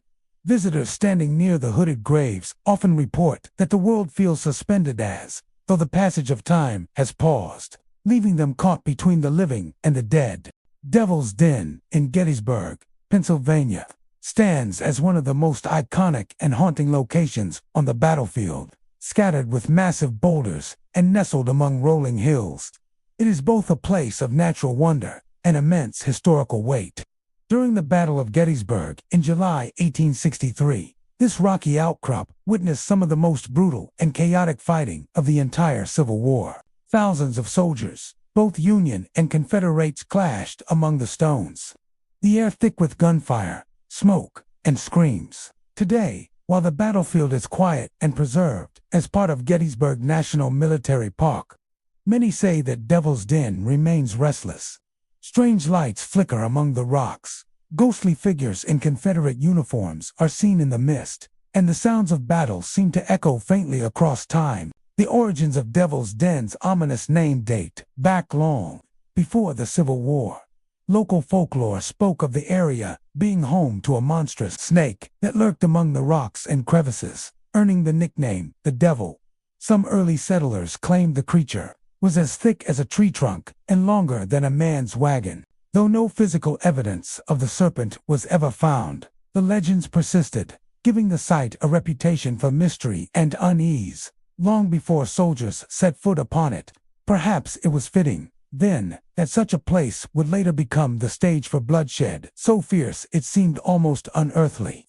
During the second day of battle, July 2, 1860, Devil's Den became a deadly vortex. The rocky terrain made it difficult to maneuver, and soldiers found themselves fighting in close quarters, darting between boulders and using the rocks for cover. Confederate sharpshooters, stationed within the crevices, rained fire upon Union forces positioned on the nearby hill known as Little Round Top. The cries of the wounded echoed through the stones, mingling with the thunder of musket fire and cannon blasts. Blood soaked the ground, and the bodies of fallen soldiers lay scattered among the rocks. By the end of the day, Devil's Den was a landscape of death, a grim testament to the ferocity of war. After the battle, the area became infamous for the gruesome photographs taken there by Alexander Gardner, whose images of the fallen among the rocks became some of the most haunting visuals of the war. It is said that Gardner and his assistants moved several of the bodies to create more striking compositions, positioning them for dramatic effect.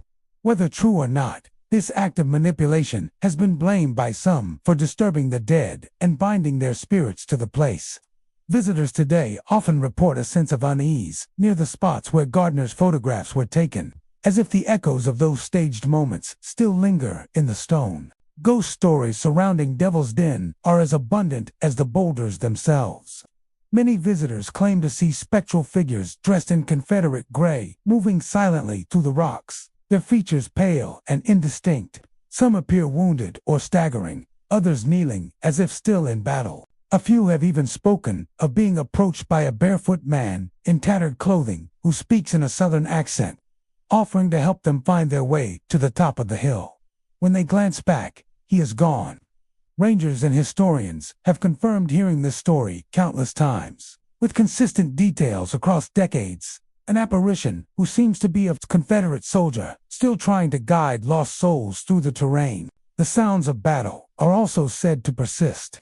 On quiet evenings, long after the tourists have left, distant gunfire has been reported, followed by the faint roll of drums or the wail of a bugle. Others describe hearing whispered voices carried on the wind, or the sharp crack of musket shots echoing through the stones. Sometimes these sounds occur in bursts, followed by a heavy silence that feels almost alive. Skeptics suggest the noises could be caused by the shifting of rocks or wildlife in the area. But those who've experienced them firsthand insist they sound far too human and far too deliberate. Photography taken at Devil's Den often reveals strange anomalies. Visitors have captured misty figures, shadowy forms, and glowing orbs hovering in the background of their pictures. In some cases, the apparitions appear dressed in Civil War attire, while others are little more than shapeless energy. Paranormal investigators using electromagnetic field detectors and audio recorders have reported spikes in energy readings and faint electronic voice phenomena whispers captured on tape that seem to respond to questions. The most common phrase reportedly heard is "Here we are," spoken softly, almost mournfully, as though the spirits of the fallen are acknowledging their eternal presence. Beyond the ghostly encounters, there is something about the atmosphere of Devil's Den that unsettles even the most skeptical visitors. The geography itself feels charged, the boulders looming like ancient sentinels, the air heavy and still. The formation of the rocks creates natural amplifiers for sound, causing even small noises to echo in uncanny ways. The labyrinthine layout can disorient those unfamiliar with it, and some visitors claim to feel as though they are being watched or followed as they make their way through the maze of stone. Cameras malfunction, batteries drain rapidly, and compasses spin wildly without explanation. Locals who live near the battlefield tell stories of headlights flickering inexplicably when passing the area at night, or of ghostly lights seen moving among the rocks from the nearby road.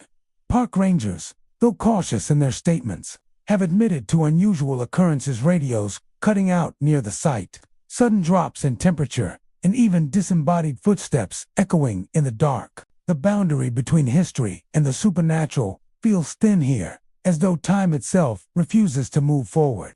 While some come seeking the thrill of a ghostly encounter, others approach the site with reverence. The bloodshed that took place at Devil's Den is a reminder of human tragedy, courage, and loss.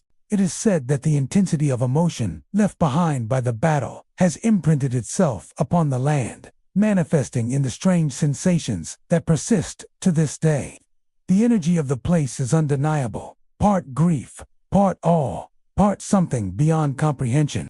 As the sun sets over Gettysburg, the rocks of Devil's Den cast long, jagged shadows across the field. The air grows cool, and the last light of day slips away, leaving the landscape in an eerie twilight. Those who remain past dusk often describe a transformation. The world seems to grow quiet, as if listening. The line between the living and the dead blurs, and for a moment, it feels as though the soldiers who fought and died here are still present, standing watch among the stones. Deep in Union County, Pennsylvania, hidden among dense brush and quiet trails, lies a forgotten place where history and the supernatural intertwine, the Elvira Bunkers. Today, they stand as moss-covered ruins, remnants of a secretive chapter in American history, and a ghost town swallowed by the passage of time. These abandoned concrete structures, scattered across state game lands, 252, are more than just relics of World War II. According to locals, they are haunted by the restless spirits of the people whose lives were uprooted and perhaps ended when the government claimed their land. Long before the bunkers were built, Elvira was a small, thriving town founded in the 1800s. It was a simple community, a few dozen homes, a schoolhouse, a post office, and a church where farmers worked the land and families built their lives in peace. That peace was shattered during World War II. In 1942, the U.S. government invoked eminent domain to seize over 8,000 acres of land, including the entire town of Elvira, to construct a munitions plant known as the Pennsylvania Ordnance Works. Residents were promised compensation and told the land would be returned once the war ended. Within months, the townspeople were forced to leave, their homes demolished to make way for dozens of massive bunkers, thick concrete domes built into the earth. Designed to store explosives, the plant operated for only a short time before being shut down, but Elvira was never rebuilt. When the government declared the area surplus property, much of it was converted into state game lands. The remaining bunkers were left behind, swallowed by forest and time, becoming cold tombs of concrete amid the overgrowth. That is where the stories begin. Visitors to the Elvira bunkers often speak of a strange stillness in the air, a silence that feels heavier than nature's quiet. Some describe hearing faint voices calling out between the trees, whispers that seem to follow them from one bunker to the next. Others claim to hear the sound of footsteps on gravel paths, though no one else is there. There are tales of ghostly figures glimpsed at dusk, silhouettes of men in work clothes, their heads bowed, walking toward the bunkers as if still on duty. According to local lore, these are the spirits of the displaced residents and workers who once lived and labored on this land. Some believe that a few townspeople died shortly after being forced to leave, their heartbreak tethering them eternally to the place they once called home. Others claim that accidents during the plant's brief operation left workers buried within the grounds, their spirits now trapped among the decaying storage domes. The bunkers themselves seem to radiate a quiet unease. They stretch across the forest like hidden vaults, their entrances gaping and black. Inside, the air is cool and damp, echoing with even the faintest sound. Those who venture into them describe hearing metallic clinks, as though tools are being dropped or handled in the dark. Some have reported cold gusts of air rushing past them deep inside the tunnels, impossible drafts that seem to move with purpose, not with the wind. Night brings an even stranger energy. Ghost hunters and thrill seekers who have explored the site after sunset report sudden temperature drops, electronic equipment malfunctioning, and feelings of intense dread. A few have captured recordings of disembodied voices, faint but clear whispers, saying, "Go back, or leave us." One local investigator even claimed to see the faint outline of a woman in old-fashioned clothing standing near one of the bunkers, her face obscured by shadow, her form fading as he approached. There's a particularly eerie story about one specific bunker, number 24. Locals say, those who enter it sometimes feel a pressure around their chest, as if the air itself grows thick and heavy. A hunter once reported hearing the sound of shovels digging inside the bunker, though it was completely empty when he entered.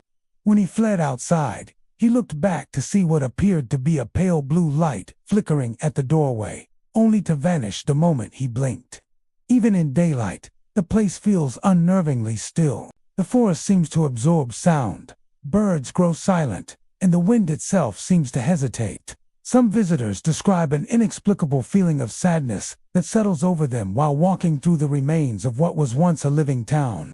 Among the trees, traces of old foundations and forgotten roads can still be found, like ghostly scars from a life erased. What makes the Elvira bunkers so haunting is not only the spectral stories, but also the sense of betrayal tied to the land. The government's promise to return the property was never fulfilled, and the people of Elvira vanished into history, their town wiped from maps. The dead who once lived there were left behind, their graves moved or forgotten.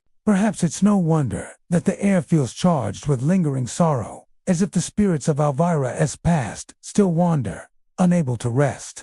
Over the years, urban explorers and historians have documented the site, trying to preserve what's left of its history.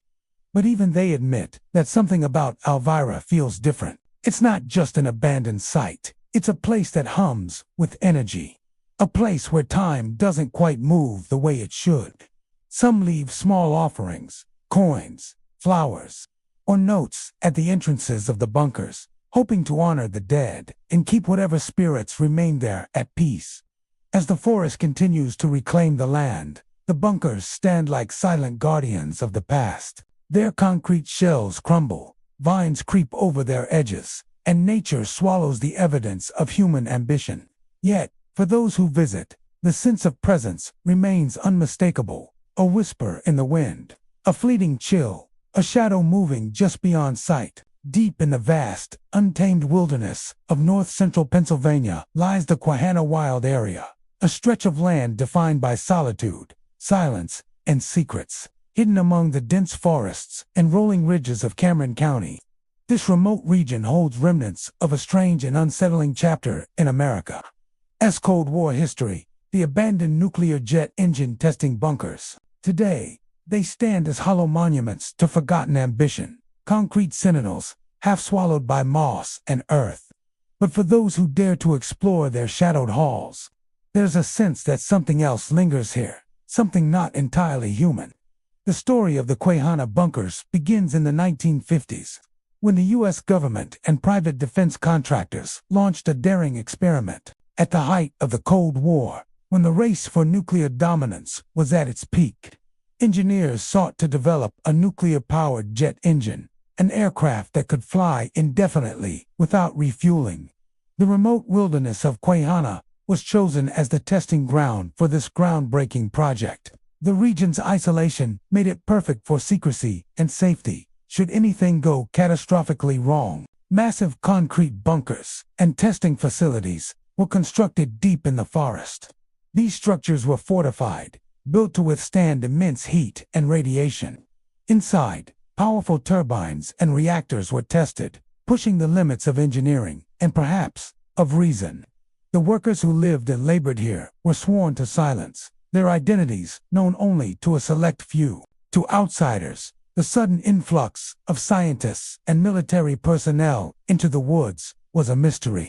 Strange lights glowed through the trees at night, and residents in nearby towns whispered of secret government experiments taking place in the heart of the forest. But the ambitious project was doomed. By the early 1960s, the program was quietly shut down, and the testing facilities were abandoned almost overnight. Equipment was dismantled, documents destroyed, and workers reassigned or disappeared into anonymity. What remained were the bunker's enormous, windowless shells of reinforced concrete, their walls thick enough to hold back radiation, but not the passage of time. The forest slowly reclaimed the land, wrapping the structures in roots and ivy. While stories of what had happened there began to take on a life of their own, it didn't take long for rumors to turn into ghost stories. Locals began to report strange phenomena near the site, flickering blue lights hovering above the treetops, the smell of ozone and burnt metal on windless nights, and a low hum that seemed to vibrate through the earth itself. Some claimed to hear distant mechanical sounds, as if the engines were still running somewhere beneath the soil. Others spoke of figures in lab coats, seen wandering near the bunkers at dusk, their outlines faintly luminous, their movements slow and deliberate, like ghosts repeating an experiment that never ended. Those who have ventured inside the bunkers describe an atmosphere thick with unease. The air feels heavy, charged, as though the concrete walls still hold traces of radiation, or perhaps something more spiritual. The tunnels echo with even the faintest sound, and the deeper one goes, the more oppressive the silence becomes. Some explorers claim to have heard metallic clanging from deep within the walls, as if unseen machinery were still operating. Others have reported sudden temperature drops, the feeling of being watched, or the faint sound of human voices whispering just beyond the edge of hearing. One of the most chilling legends involves what locals call the reactor room.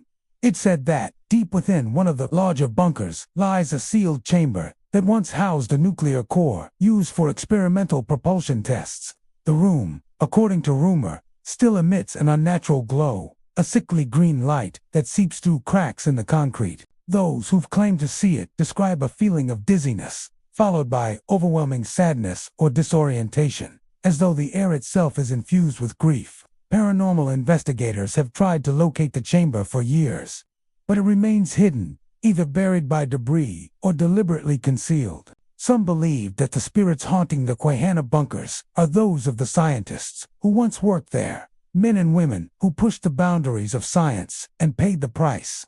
There are stories of a small explosion during a test run, an accident that was never publicly acknowledged. According to this version of events, several workers were exposed to lethal radiation and died within weeks. Rather than transporting the bodies, officials supposedly buried them nearby to avoid public scandal.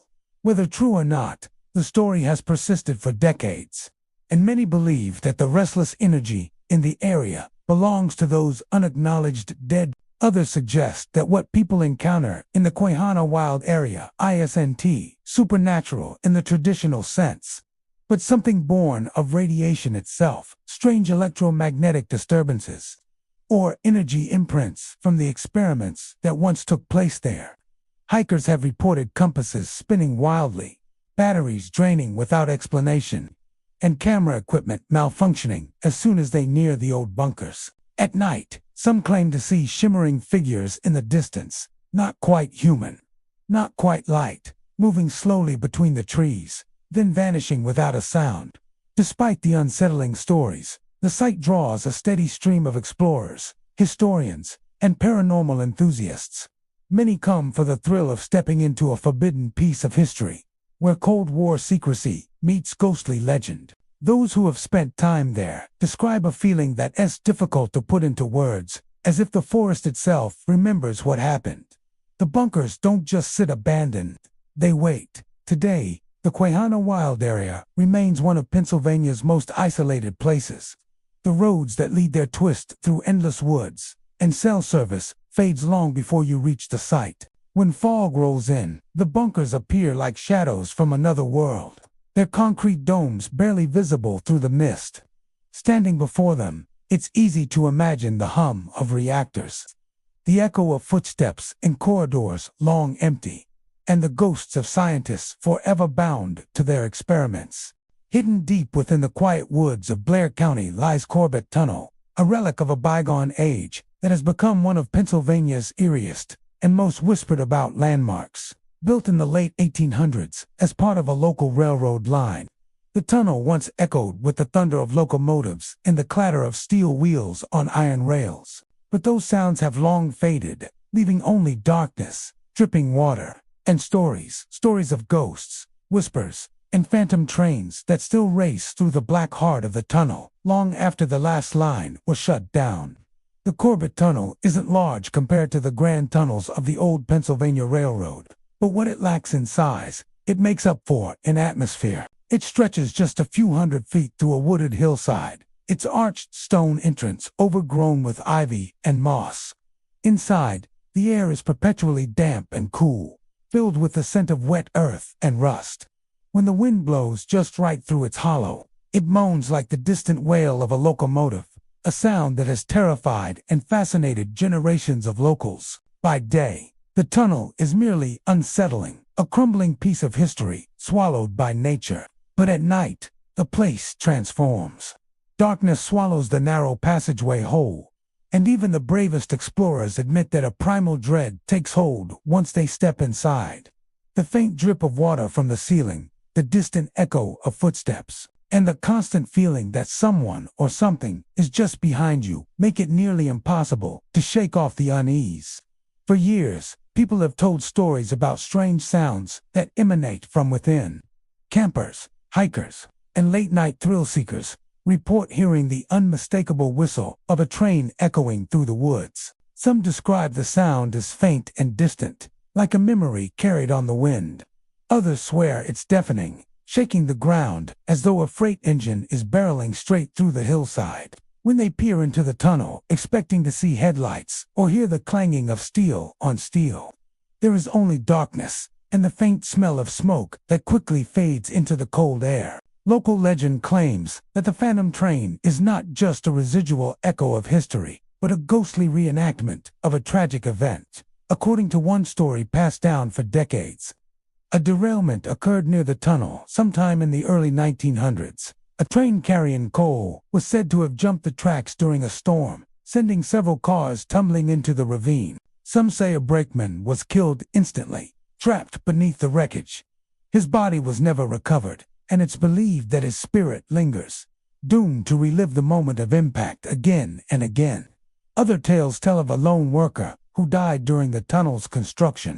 As the story goes, he was sealing cracks in the stone when part of the ceiling collapsed, burying him beneath tons of rock and dirt. His body was never exhumed, and his fellow laborers, frightened by strange occurrences that followed, refused to work in the tunnel at night. Since then, visitors have reported seeing a shadowy figure carrying what looks like a lantern at the far end of the tunnel. It appears briefly, flickering like a dying flame, before vanishing completely. Some believe it's the spirit of that buried worker, still wandering the darkness in search of escape. Paranormal investigators who have visited Corbett Tunnel describe it as one of the most unnerving places in central Pennsylvania. Equipment has recorded unexplained electromagnetic spikes, sudden drops in temperature, and faint audio anomalies, the sound of distant metallic banging, muffled voices, and the echo of footsteps when no one is inside. One group reported catching what sounded like a deep exhale near the entrance, followed by a whisper that said, "Clear the tracks." Visitors often speak of the oppressive atmosphere within. The tunnel's acoustics distort every sound. Even a soft cough can bounce off the curved stone walls and return as an eerie echo that seems to come from behind you. The dripping of water from the ceiling mimics faint footsteps. And sometimes the tunnel feels alive, breathing, shifting, watching. Many who enter say they feel compelled to look over their shoulders, certain that someone is following them. One hiker, interviewed in the early 2000s, recounted an experience that still chills him. He and two friends entered the tunnel with flashlights, hoping to catch the ghost train in action. Halfway through, they began hearing the unmistakable rumble of a locomotive. The ground beneath them trembled. Dust fell from the ceiling, and the echo of a whistle pierced the darkness. They ran toward the exit, their lights flickering wildly. When they finally burst into the night air, the sound stopped. The forest was still. But when they looked back, a faint red glow lingered in the tunnel for several seconds before fading, like the embers of a dying fire. Skeptics argue that the strange occurrences at Corbett Tunnel are nothing more than acoustic illusions and local imagination. They suggest that the tunnel's curved shape creates unusual echoes, making distant sounds appear closer or more mechanical. The phantom whistle, they say, could be the cry of an owl, the hum of passing traffic miles away, or even the moan of wind rushing through the entrance.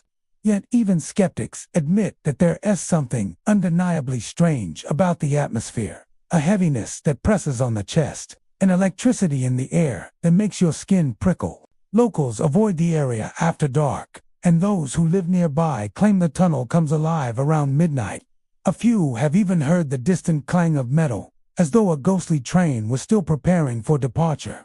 Some say that if you stand at the entrance in total silence, you can hear a voice whisper your name, urging you to step inside, and that if you do, you'll feel a gust of cold air, followed by the faint rumble of something passing right through you. Hidden beneath the industrial remains of McKeesport in Allegheny County lies a relic of steel and sorrow, the old McKeesport Tunnel. Once part of the bustling Pittsburgh and Lake Erie Railroad, it now sits in decay, half consumed by moss and shadow. A monument to an era of progress and the lives lost in its pursuit. To most, it's just another forgotten piece of infrastructure, a crumbling artery from the age of steam. But to those who have ventured into its depths, it's something far more unsettling, a place where time bends, light falters, and the restless dead whisper through the dripping dark. The tunnel was carved through the hillside in the late 1800s, during a time when the Pittsburgh and Lake Erie Railroad pulsed with activity. carrying coal, iron, and passengers between the mills of the Monongahela Valley. McKeesport was a thriving hub then, a city of smokestacks and steam whistles, where the clang of metal and the roar of locomotives never ceased. The tunnel, though modest in length, was a crucial link, guiding trains safely beneath the rising ground on the outskirts of town. But the very earth that gave it purpose would one day claim its most tragic secret. According to old accounts, sometime in the early 1900s, a cave-in occurred inside the McKeesport tunnel. It was sudden, violent, and merciless. Several men were working to reinforce the ceiling when the timbers gave way.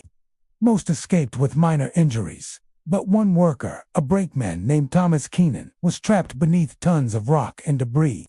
The rescue teams worked for hours, their lanterns flickering in the dust-choked air, their voices echoing in the hollow dark. By the time they reached him, it was too late. He had suffocated in the cold, airless blackness, just yards from safety. The railroad repaired the tunnel, trains ran again, and life moved on. But according to local legend, Thomas never left. Even decades later, long after the last locomotive passed through, people say his spirit remains, trapped within the very walls that took his life. The first modern reports of strange activity began in the 1960s, when the tunnel was officially abandoned and sealed off to rail traffic. Teenagers exploring the site at night began sharing unsettling experiences: sudden temperature drops, the feeling of invisible hands brushing their shoulders, and the faint sound of a man calling for help from deep within the darkness. One story tells of a group who brought flashlights inside, only for every light to flicker and die at the same moment, leaving them in complete darkness. They swore they heard footsteps circling them, slow, deliberate, and impossibly close, until one of them screamed and bolted toward the exit. When they reached daylight, their flashlights came back on, as if nothing had happened. Over time, the stories multiplied. Some claimed to see strange, flickering lights near the entrance, like the glow of an old lantern swinging back and forth. Others report hearing the echo of footsteps pacing along the tracks, long after the sound of any living traveler has faded. There are whispers of a cold, heavy presence that seems to move just behind you, never touching, but always there, waiting. Many visitors describe the same phenomenon. The deeper you go into the tunnel, the more the air changes. It grows thick and cold, your breath visible even in the summer heat, and your heart begins to race for no reason you can name. Paranormal investigators have been drawn to McKeesport Tunnel for years. Recordings taken within its walls have captured unexplained sounds, rhythmic tapping like the strike of a hammer, faint voices calling out indistinguishable words, and in one case, a deep sigh that seemed to move from one end of the tunnel to the other. Motion sensors have triggered without cause, and batteries drain faster than they should. Some investigators have reported the sudden smell of oil and coal smoke, though there hasn't been a working engine within a mile in over half a century. Skeptics, of course, dismiss the legends. They say the tunnel's strange acoustics cause echoes to warp and return in ways that sound human. The chill in the air, they argue, comes from underground drafts that sweep through cracks in the old masonry. Yet even the most logical explanations can't account for the emotions the place stirs. Visitors describe an overwhelming sense of melancholy, as if the tunnel itself remembers. It's not just the darkness or decay. It's something deeper, an energy soaked into the stones. Local folklore keeps Thomas Keenan's story alive, though some versions have changed over the years. In one, he wasn't a brakeman, but a foreman who refused to abandon his crew during the collapse. In another, he was buried alive while saving another man's life. The details vary, but the essence remains: a worker taken too soon, bound forever to the tunnel he helped build. They say if you stand near the entrance on a quiet night, you can hear his faint whistle echo through the valley, followed by the rhythmic sound of footsteps fading into the dark. Those who dared to spend extended time inside tell of strange visual distortions, shadows that move against the light, shapes that flicker just beyond the beam of a flashlight. One explorer describes seeing a faint silhouette of a man in old-fashioned work clothes, carrying a lantern, walking toward the far end. When he called out, the figure paused, turned slightly, and vanished into the wall. Another reported feeling a sudden, crushing weight on his chest, as if the air itself were trying to push him out. He stumbled into the daylight, gasping, the heaviness disappearing the moment he stepped outside. Time has not been kind to the Makisport Tunnel. Nature creeps closer each year. Vines hanging from its arched stone mouth, water dripping steadily from cracks in the ceiling, rust overtaking the remnants of iron rails. Graffiti now marks the walls, left by those drawn to its legend. Yet the tunnel still feels untouched by the modern world. It belongs to another era, one of smoke, sweat, and silent suffering. Laurel Run Tunnel, hidden deep within the wooded ridges of Fayette County, Pennsylvania, is a place that time seems to have forgotten. Once part of the region's vast coal and rail network, it now lies silent, its echoing corridors, reclaimed by darkness and legend. For decades, locals have whispered stories about the tunnel, calling it one of the most haunted relics of the state's industrial past. To some, it's merely an abandoned piece of history. But to those who've stepped inside and felt the air change, Laurel Run Tunnel feels alive with something unseen. Built in the late 1800s, the tunnel was constructed to connect coal mines to nearby transport routes, allowing trains to move through the dense hills of western Pennsylvania. It was a marvel of its time, hand-hewn through layers of sandstone and shale, supported by timber beams and the sweat of hundreds of miners and laborers. But like many places tied to coal country, it was also a site of hardship and death. Accidents were common. Workers were crushed by falling rock, choked by black dust, or lost when carts derailed in the pitch dark. When the mines finally closed and the rail lines were abandoned, the tunnel fell silent. The tracks were removed, the entrances grew over with moss and vines, and nature began to take back what men had built. Yet the stories never stopped. Local residents began to report strange occurrences along the overgrown trail leading to the tunnel. At dusk, faint lights would flicker deep within, as if lanterns were being carried by unseen hands. Some said they heard the rhythmic sound of picks striking stone, echoing faintly through the hills. Others spoke of voices, a low murmur, like tired men talking after a long shift, drifting out from the tunnel's black mouth. Those who dared to enter found the air unnaturally cold, even in the heat of summer. The damp stone walls seemed to pulse with sound, whispering, sighing, almost breathing. Some visitors claimed that if you stood still long enough, you could hear your name whispered softly behind you. And when you turned, there was nothing there but the darkness pressing in. One of the most persistent legends involves a cave-in that supposedly trapped a group of miners inside the tunnel. According to local lore, the collapse occurred during a shift change in the early 1900s. Rescue efforts were delayed by flooding and unstable ground. And by the time help arrived, all the men inside had suffocated. Their bodies were eventually recovered, but some townsfolk claimed that not all of them were accounted for. Those missing souls, they say, never left. Paranormal investigators who have explored Laurel Run Tunnel describe it as a hotspot of residual energy. Cameras malfunction, batteries drain, and electronic voice recordings pick up faint, inexplicable sounds, short bursts of static that seem to form words. One recording, taken by a group in 2014, captured a voice saying "still working" just before their flashlight died. Others have reported seeing fleeting apparitions in the dim light, shadowy forms, moving along the tunnel walls or peering from behind crumbling supports.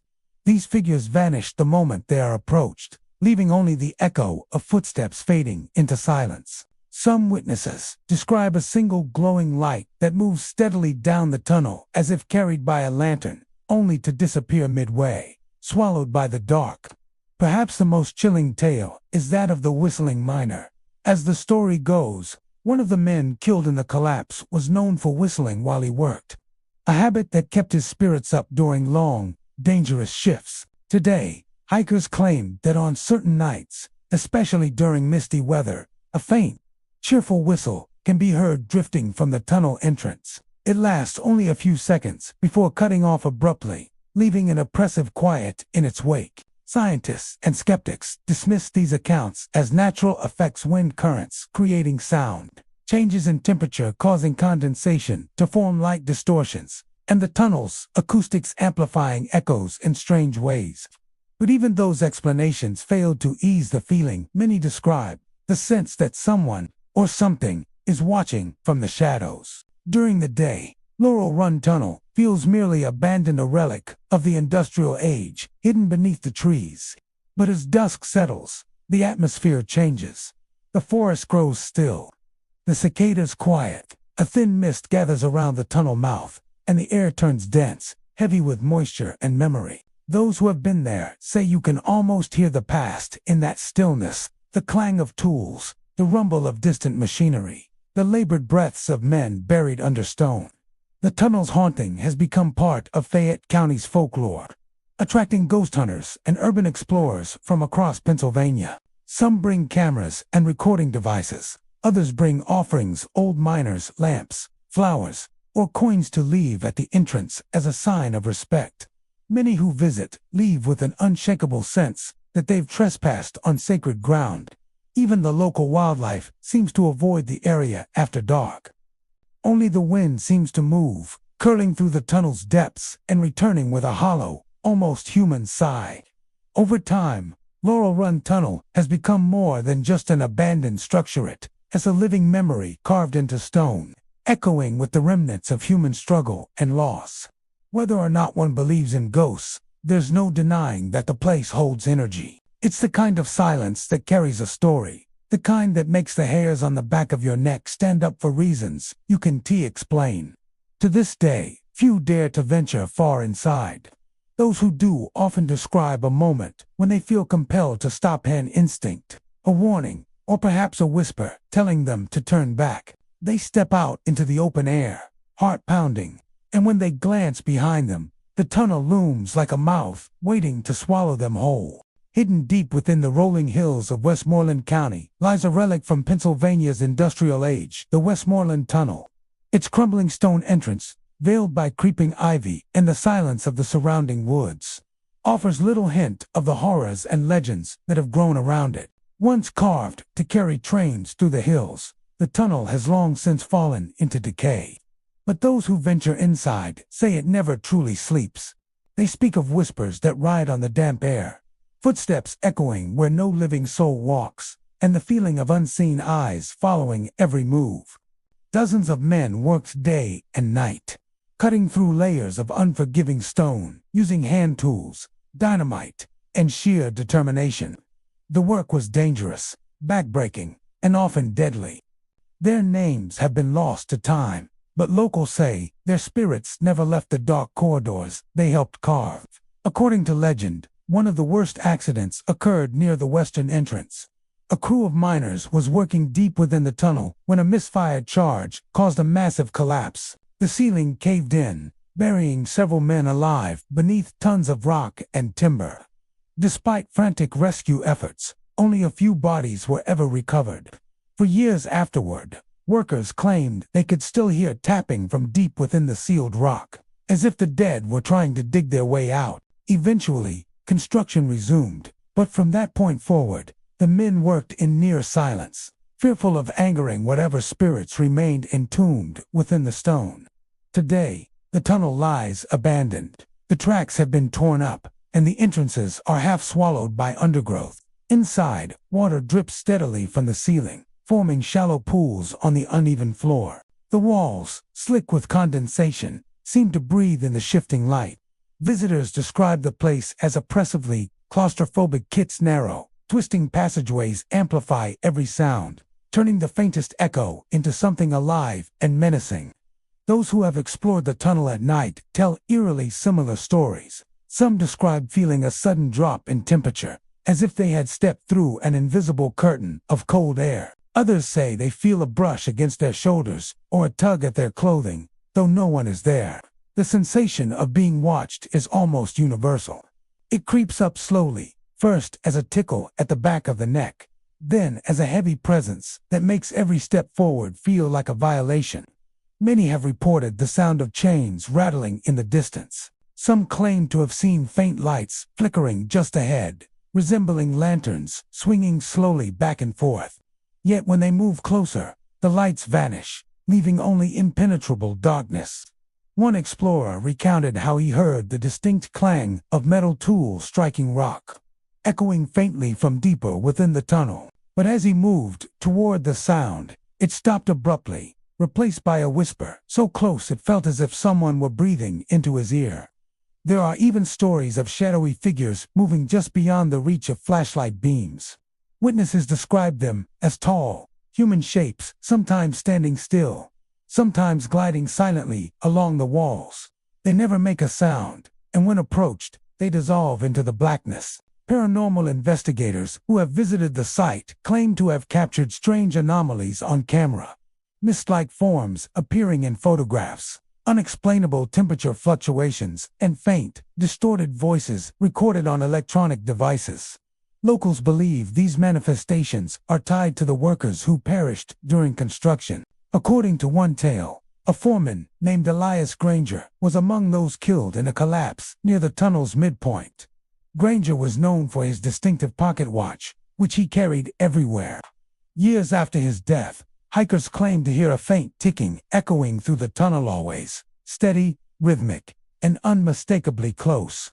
Some say the sound appears when the air grows still, only to stop the moment someone speaks. To this day, a few believe that Elias's spirit still paces the dark passageways, forever checking the time he no longer has. Others attribute the haunting to a darker origin. Rumors persist that during the tunnel's final years of operation, several vagrants and drifters, seeking shelter inside, mysteriously vanished. Their belongings were found, but not their bodies. Whether they became victims of accidents, foul play, or something supernatural, no one knows. But explorers have reported finding strange markings scratched into the stone symbols, resembling chains, eyes, and crosses, etched with such precision that they seem deliberate. By day, the tunnel appears merely abandoned, a relic of another time. But as night falls, the atmosphere shifts. The forest surrounding it grows unnaturally quiet, and the wind seems to die before it reaches the entrance. Stepping inside feels like crossing into another world, a place where light bends strangely and sound carries in unnatural ways. Even the most skeptical visitors admit that the silence feels charged, as if the air itself holds memory. Some paranormal enthusiasts believe the tunnel acts as a kind of spiritual conduit, a place where the boundary between the living and the dead is thin. They point to reports of sudden electromagnetic disturbances, flickering lights, and a sensation of time slowing down within the tunnel's depths. A few claim to have emerged disoriented, convinced they were inside for minutes when hours had passed. Skeptics argue that the tunnel's eerie effects can be explained by natural phenomena. The temperature shifts and echoing sounds could be caused by air pressure differences and acoustics. The feeling of being watched might come from psychological suggestion, a response to darkness and confinement. Yet, even the most rational explanations do little to dispel the fear that grips anyone who lingers too long. Westmoreland Tunnel has become a magnet for ghost hunters and thrill seekers, though few venture far inside. Those who do often report a single, chilling moment that makes them turn back. A whisper that sounds like their name, a cold breath against the ear, or the distant echo of chains rattling somewhere in the dark. And when they flee toward daylight, the sounds seem to follow, growing softer until they vanish altogether. Hidden among the wooded hills of Washington County lies the Burgettstown Tunnel, a long-forgotten remnant of Pennsylvania's mining and rail past. Its stone entrance is half consumed by vines and earth, a gaping mouth leading into pitch darkness. Most people pass by without ever noticing it. But for those who know its history or have heard the whispers that cling to its name, the tunnel holds a much darker significance. For generations, locals have spoken of ghostly lanterns flickering within its depths, of phantom voices crying out for help, and of an invisible weight that seems to press upon anyone brave enough to venture inside. The tunnel dates back to the late 1800s, when Burgettstown was a thriving hub of coal production and industry. It served as both a mining access route and a small rail passage that connected nearby pits to the main line. During its peak, the tunnel echoed with the sounds of picks striking rock, the rumble of coal carts, and the low murmur of men working deep underground. The conditions were brutal, stifling heat, constant dust, and the ever-present danger of collapse. Safety standards were primitive, and accidents were frequent. Some of those miners never made it out alive. Old records and oral accounts tell of at least 2 major cave-ins during the tunnel's operational years. The first occurred in the early 1900s, when unstable timbers gave way, trapping several workers. Rescue efforts lasted 3 days, but only 2 men were found alive. The rest were buried beneath tons of rock and coal. Their bodies never recovered. The second collapse happened a decade later, when part of the tunnel roof gave way after a flood weakened the supports. That time, the victims were never even counted.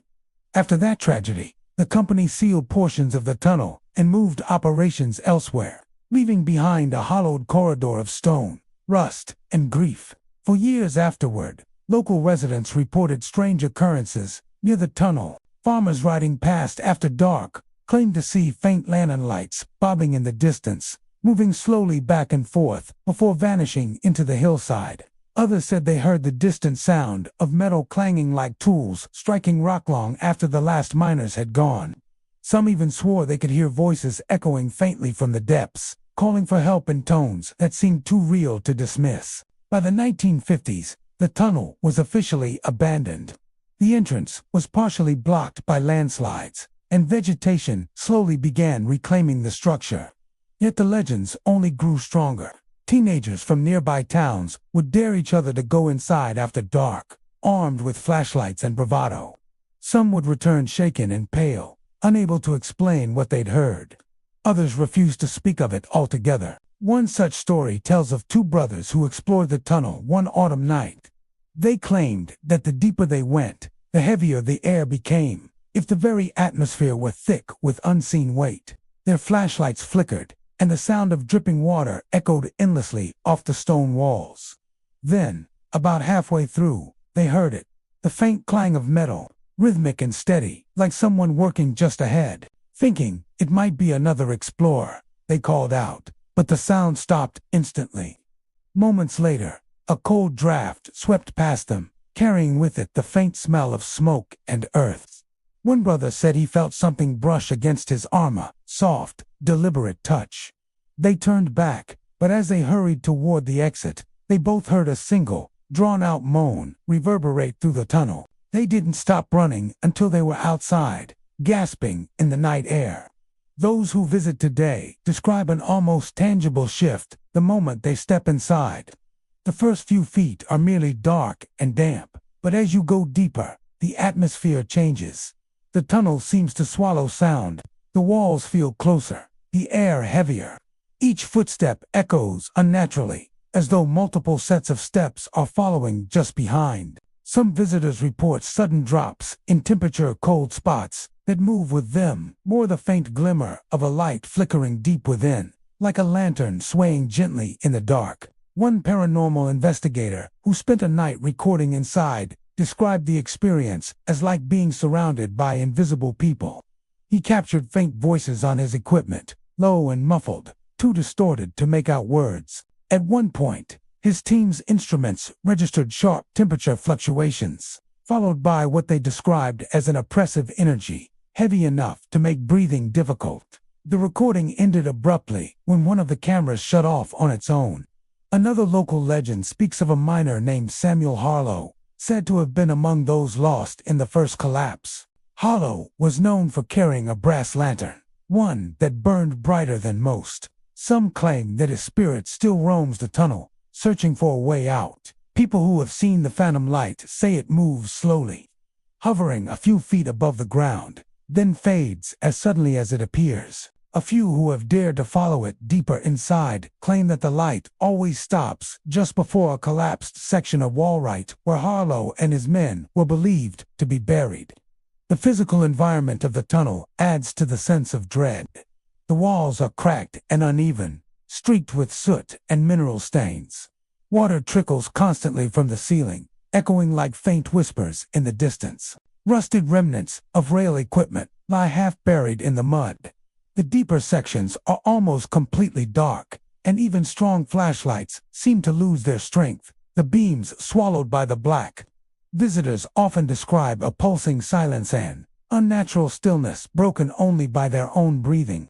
And yet, beneath that silence, many swear they can hear something else, the faint, steady rhythm of picks striking stone. Skeptics dismiss the stories as tricks of sound and imagination. The tunnel's acoustics can cause echoes to bounce unpredictably, and underground drafts can make lanterns flicker or create sudden chills.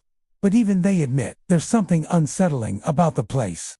The human mind, they say, reacts instinctively to confined, dark spaces, to the sense of being surrounded by unseen things. Still, those who've been inside will tell you that the Burgettstown Tunnel is different. It doesn't just feel abandoned, it feels occupied. There's a presence there, heavy and lingering, as if the earth itself remembers what happened and refuses to let it go. Every drip of water, every echo of a step, every flicker of light seems to carry a story, one that ended in darkness. Hidden within the misty forests of Somerset County lies the Laurel Highlands Tunnel, a relic from Pennsylvania's early railroad expansion, a tunnel carved through stone and history, and steeped in unsettling mystery. The entrance, half swallowed by moss and creeping vines, looks like a black mouth yawning open into the hillside.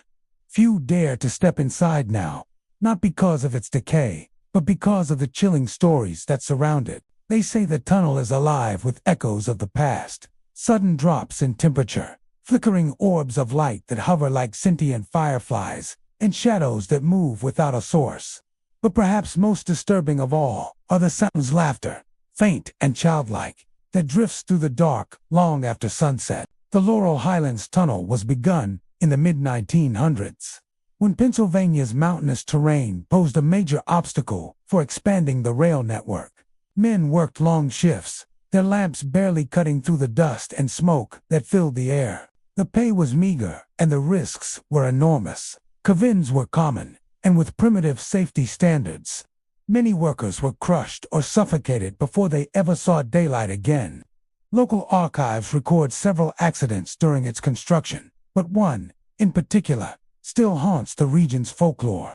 Late one autumn evening, as a storm rolled over the mountains, a section of the tunnel collapsed on a group of workers. The rescue effort was immediate, but the rain turned the soil into mud, slowing the process. By the time the bodies were recovered days later, the men had suffocated. Some said their faces were frozen in expressions of shock and horror. The site was cleared, and construction continued, but the workers whispered that something inside the tunnel had changed. They claimed to hear voices at night, men calling for help, the clang of picks on stone even when no one was working. When the railway finally opened, the Laurel Highlands Tunnel served its purpose for decades. Trains roared through its narrow corridor daily, their whistles echoing through the forested hills. But strange incidents persisted. Conductors reported glimpsing figures on the tracks ahead, shadowy shapes that disappeared moments before the train entered the tunnel. Engineers complained of hearing tapping along the tunnel walls, as though someone were hammering just behind the stone. On one cold winter morning, a brakeman swore he saw a glowing orb floating just outside the train window as it passed through the tunnel. It kept pace with the train for several seconds before fading into the darkness. By the mid-20th century, as newer routes bypassed the area, the tunnel fell into disuse. Nature reclaimed the path, covering the rails with moss and weeds. The entrances crumbled, and water began to seep through the ceiling, leaving streaks of mineral stains that glistened in the faint light. The structure still stands, today rotting timbers and dripping walls forming a haunting cathedral of stone. But for thrill-seekers and paranormal investigators, it has become more than just a ruin. It is a place where the veil between past and present feels dangerously thin. Those who have dared to enter describe a chilling pattern. The moment one steps inside, the temperature seems to plummet. Even in summer, the tunnel's air feels cold and damp, heavy with the scent of earth and decay. Every sound is amplified. The drip of water, the echo of footsteps, the distant groan of wind outside. But then come the things that defy explanation. Many visitors claim to see faint orbs of light flickering just beyond their reach, soft, bluish glows that hover for seconds before vanishing. Others have spotted shadows darting across the walls, moving faster than any person could run. A group of investigators once set up motion sensors and thermal cameras inside. The recordings captured several anomalies, cold spots that moved independently, brief spikes in electromagnetic activity, and faint whispers that none of them heard in real time. The most chilling evidence, however, was an audio clip, a burst of faint, distant laughter. When they enhanced the sound, it became clear that it wasn't the laughter of adults, it was the laughter of children. No one could explain it. The tunnel, according to every record, had never been near a settlement or school. Yet, this was not the first time the eerie sound had been reported. Hikers exploring the area have long spoken of hearing the same thing. Some describe the sound as playful, echoing, as if from far down the tunnel, only for it to stop suddenly when approached. Others report the sound of small footsteps, quick, light taps, like children running through puddles. Occasionally, an explorer will feel a brush of cold air rush past, followed by the sensation of something tugging at their sleeve. A few have even claimed to see fleeting figures, small silhouettes darting between shadows, gone in the blink of an eye. Local folklore offers several theories. Some say the laughter comes from the spirits of child laborers who perished in the early days of the railroad, young boys hired to carry tools and water into the tunnel. Others believe the land itself holds older, darker energy, tied to Native American burial grounds or early settlers' tragedies. Whatever the cause, those who experience it agree on one thing: the deeper you go, the heavier it feels, as though unseen forces press against you, urging you to turn back. One story, often told by locals, involves a man who explored the tunnel alone. One foggy evening, he brought a lantern and an old camera, hoping to capture proof of the paranormal. About halfway through, his lantern began to flicker. Then, from the blackness ahead, he heard giggling, soft and unmistakably human. Thinking it was someone playing a prank, he called out, but the laughter grew fainter, receding deeper into the tunnel. He followed the sound until he reached a section partially collapsed and slick with water. There, his lantern went out completely. In the pitch darkness, he felt a rush of icy air sweep past him, followed by the faint patter of footsteps circling him. He stumbled back, terrified, until he finally reached the entrance. When he looked at his camera later, he found one photo taken he didn't remember snapping. It showed the inside of the tunnel, dim, wet, empty except for what appeared to be 3 faint figures standing in the distance. Their outlines barely visible, glowing faintly against the dark. Nestled beneath the busy streets and rolling hills of Montgomery County, the Norristown Rail Tunnel is a narrow, unassuming corridor that belies the dark reputation it has gained over the decades. Though modest in size compared to Pennsylvania's grander tunnels, its eerie history has made it infamous among locals and urban explorers alike. Built during the early expansion of the region's rail network, the tunnel once carried the constant rhythm of commuter and freight trains, a lifeline for Norristown's growing industrial population. The tunnel's origins trace back to the late 19th century, when rail lines were extended to connect Norristown with Philadelphia and the surrounding counties. Workers carved through earth and stone, constructing a narrow passage just wide enough to accommodate the trains of the era. Conditions were harsh. Laborers worked long hours in close quarters, exposed to dust, poor ventilation, and constant danger from collapsing rock or heavy machinery.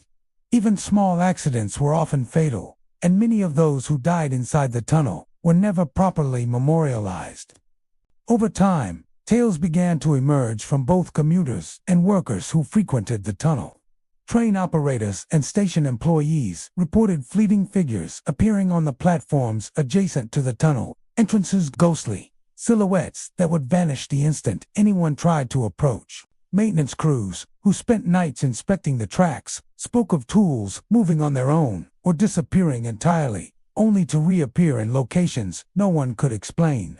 Some reported the sensation of being watched, an oppressive presence that made the air feel heavy and cold, settling on the shoulders and neck like a tangible weight. One story told by a longtime rail worker recounts an evening when he was alone in the tunnel, performing routine maintenance.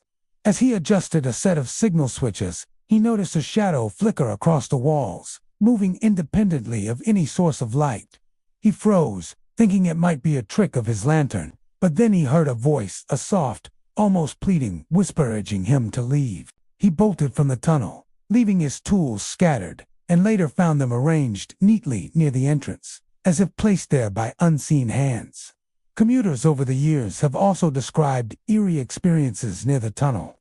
Several have reported seeing pale, indistinct figures standing or walking along the platform late at night.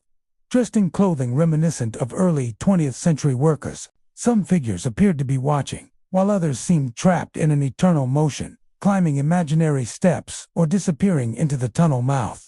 A handful of witnesses have claimed to hear faint conversations or the clatter of machinery long after.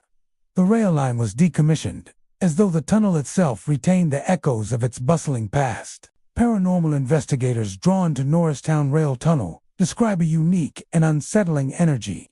Their equipment often records anomalous sudden spikes in temperature, unexplained electromagnetic fluctuations, and distorted audio capturing low murmurs or cries.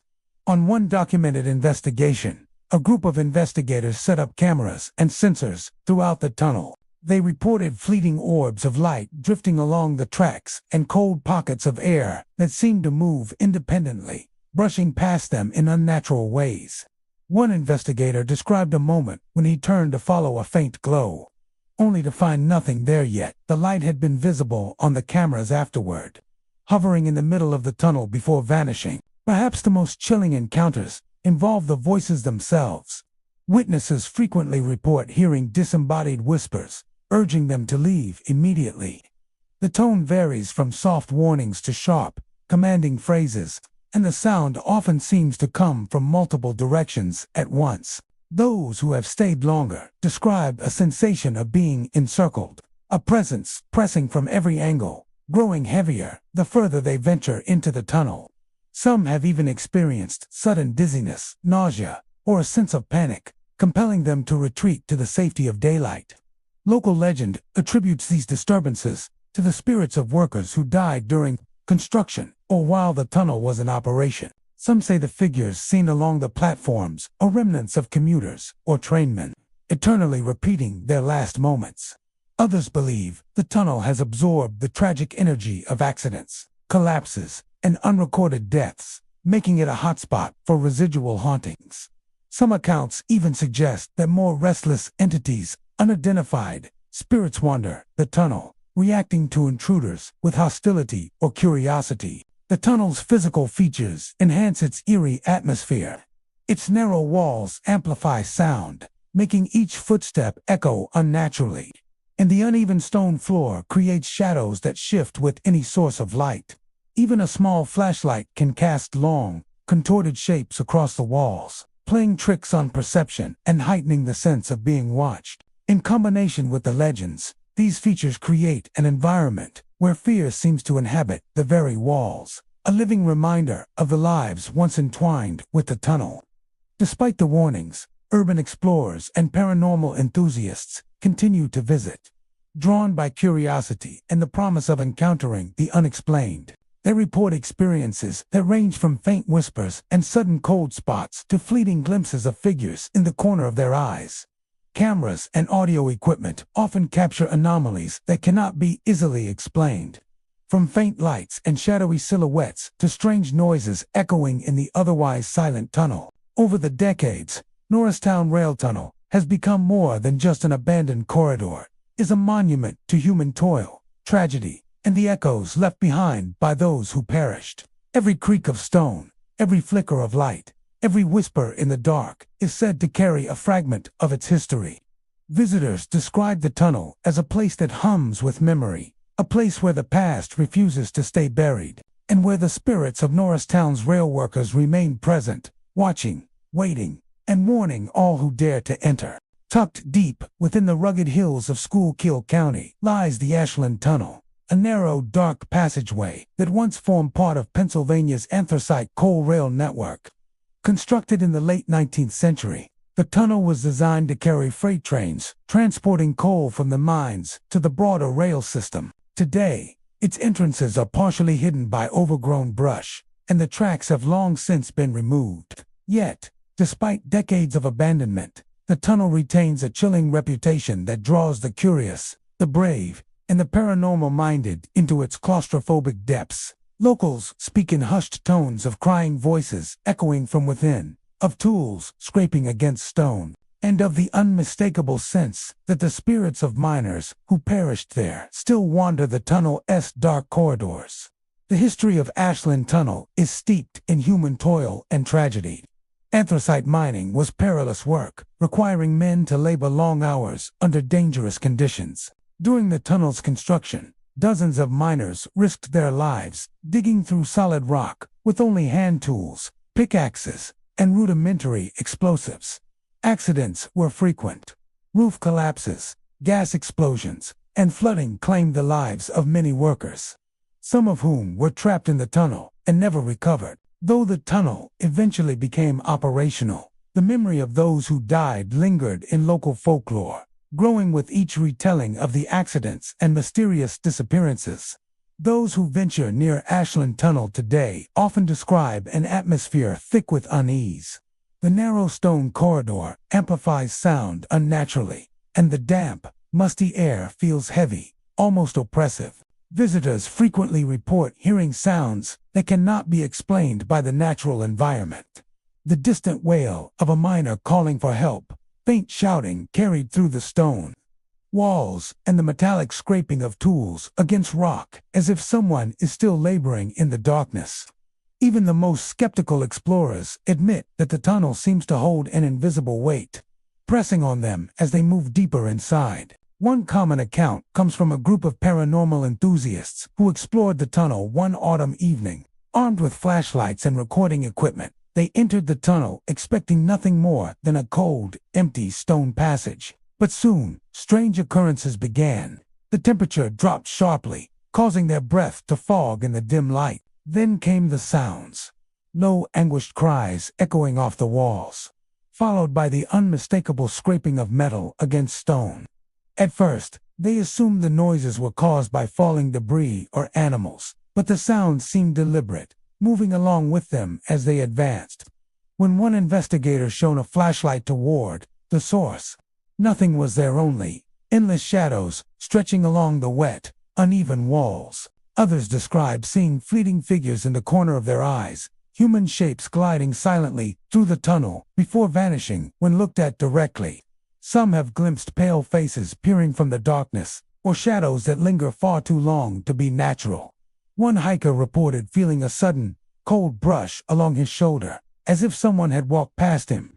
Yet, when he spun around, he was alone. The oppressive atmosphere of the tunnel, combined with its echoes and flickering light, often leaves visitors disoriented and unnerved. The legends of Ashland Tunnel often center on specific incidents. One story tells of a miner named Thomas Klein, who was reportedly trapped during a roof collapse in 1907. According to accounts, his companions attempted a rescue, but Thomas was lost to the stone and rubble. Years later, travelers reported hearing the sound of a pickaxe striking stone in the deepest part of the tunnel, accompanied by faint, desperate shouting. Many believe that Thomas's spirit never left, wandering the tunnel in search of escape. Others think that all the miners who perished during the tunnel's construction are trapped there, their anguish imprinted on the stone itself. In addition to auditory phenomena, some visitors have experienced visual anomalies. Faint orbs of light appear and disappear along the walls, sometimes hovering as if observing intruders. Shadows dart across the walls, moving in ways inconsistent with natural lighting. On rare occasions, explorers claim to see full figures dressed in early 20th century work clothes, carrying lanterns or picks, as though caught in a perpetual day of labor.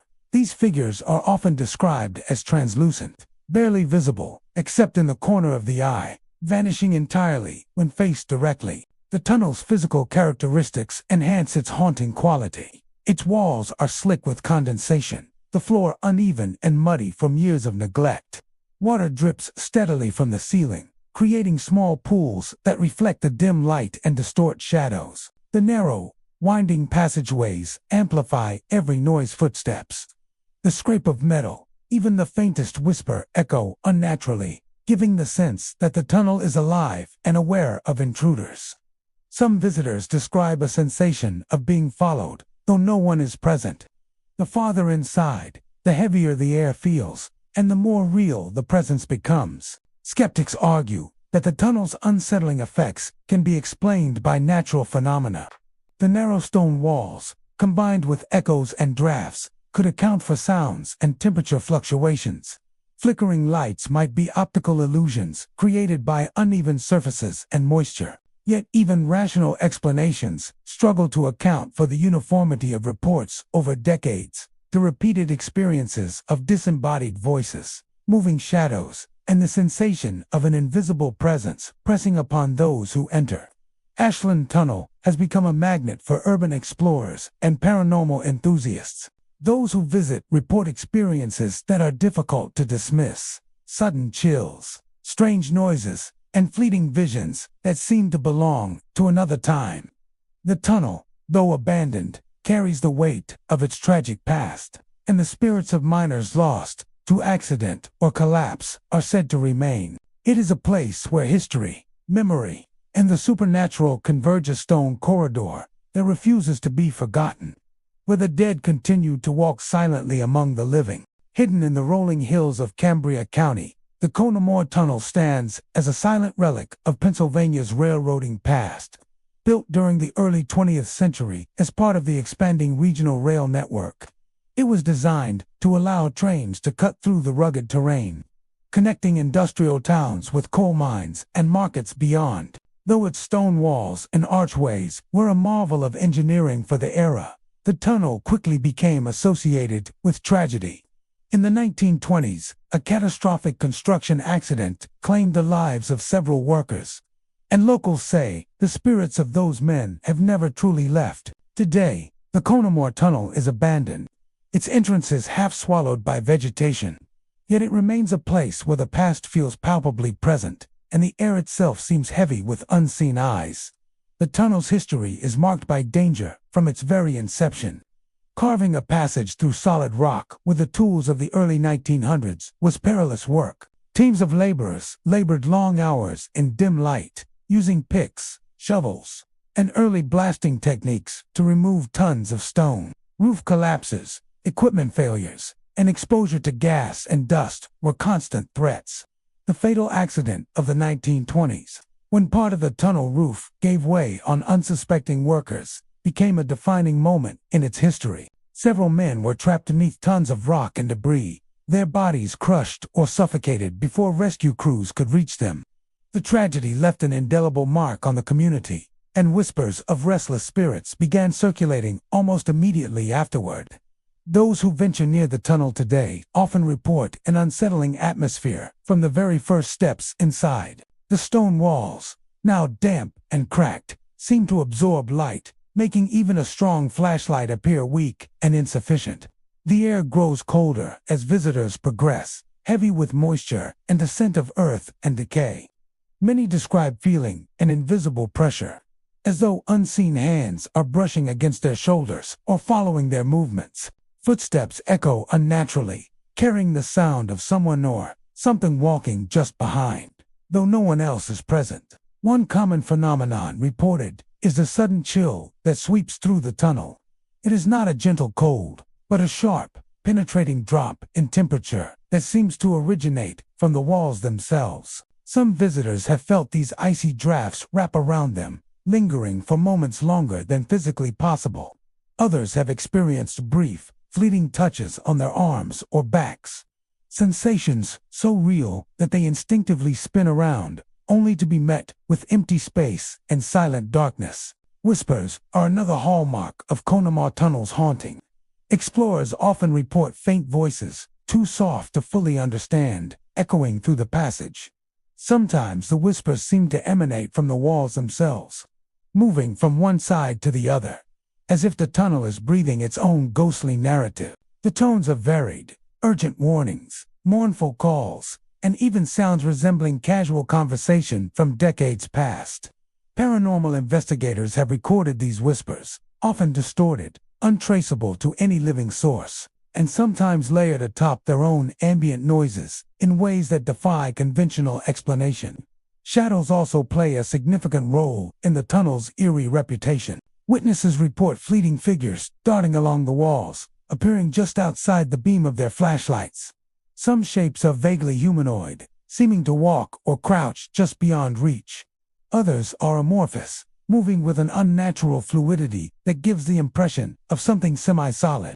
Intangible, yet undeniably present. Attempts to illuminate these forms often fail, as the shadows vanish or dissolve into the damp stone, leaving only the impression that someone or something was watching. Local lore suggests that the spirits within the tunnel are not malevolent, but restless. They are thought to be the workers who perished in construction accidents, trapped in the echo of their own labor and the final moments of their lives. Some accounts describe visitors seeing glowing outlines near collapsed sections of the tunnel, where the fatal accident occurred. Others claim to hear rhythmic tapping, resembling picks striking stone, as if the spirits are continuing the work they began a century ago. The tunnel's architecture amplifies its supernatural qualities.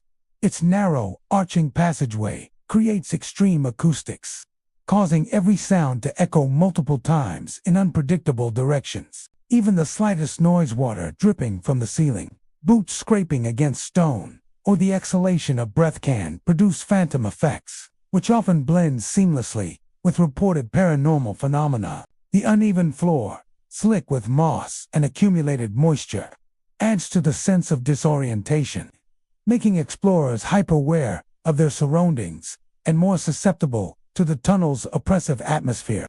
Many who have spent extended time inside describe an escalating sense of unease. The longer one ventures, the heavier the air becomes, as though unseen forces are pressing inward. Temperature fluctuations intensify, and the whispers grow louder and more insistent, sometimes seeming to follow visitors along the entire length of the tunnel.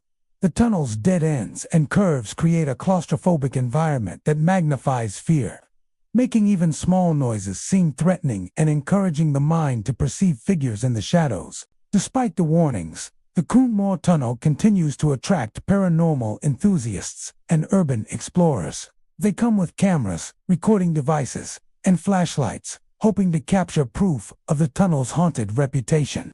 Many return with stories of fleeting shadows, disembodied voices, and the sensation of being followed. Occasionally, audio or video equipment records anomalies, temperature spikes, unexplained lights, or murmurs that do not correspond to any identifiable source. These experiences reinforce the tunnel's reputation as a site where history and the supernatural intertwine. Tucked away in the rolling hills of Cumberland County, the Pine Grove Tunnel is an unassuming relic of Pennsylvania's early rail industry. Small in size compared to the state's more famous tunnels, it nevertheless has earned a reputation for chilling paranormal activity. Hidden among thick woods and overgrown tracks, the tunnel stretches only a short distance, yet it seems to hold an eternity within its shadowed walls. Hikers, urban explorers, and curious locals alike have reported strange sensations and encounters here, claiming that the spirits of early miners and railroad workers linger, forever bound to the darkness where they once toiled. The tunnel was constructed in the late 1800s during a period of rapid railroad expansion through Cumberland County. Early trains carried anthracite coal, timber, and supplies through the hilly terrain, connecting small towns and fueling the industrial growth of the region. Workers carved the tunnel from solid rock using hand tools and rudimentary explosives, laboring in cramped, hazardous conditions. Accidents were common.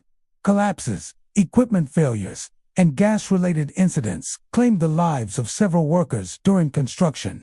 These tragedies left an indelible mark on the site, and over the decades, tales of lingering spirits began to circulate. Visitors today report an unsettling atmosphere from the moment they approach the tunnel's mouth. The air grows noticeably colder, carrying a damp, earthy scent that clings to clothing and skin. Many hikers describe an almost immediate feeling of unease, a creeping dread that seems to press from the shadows, as if unseen eyes are tracking every movement. The tunnel itself amplifies sound unnaturally. Every footstep echoes with an intensity that can be unnerving, and even the slightest noise, a rustle of leaves, a falling branch, seems magnified, blending with the whispers of history.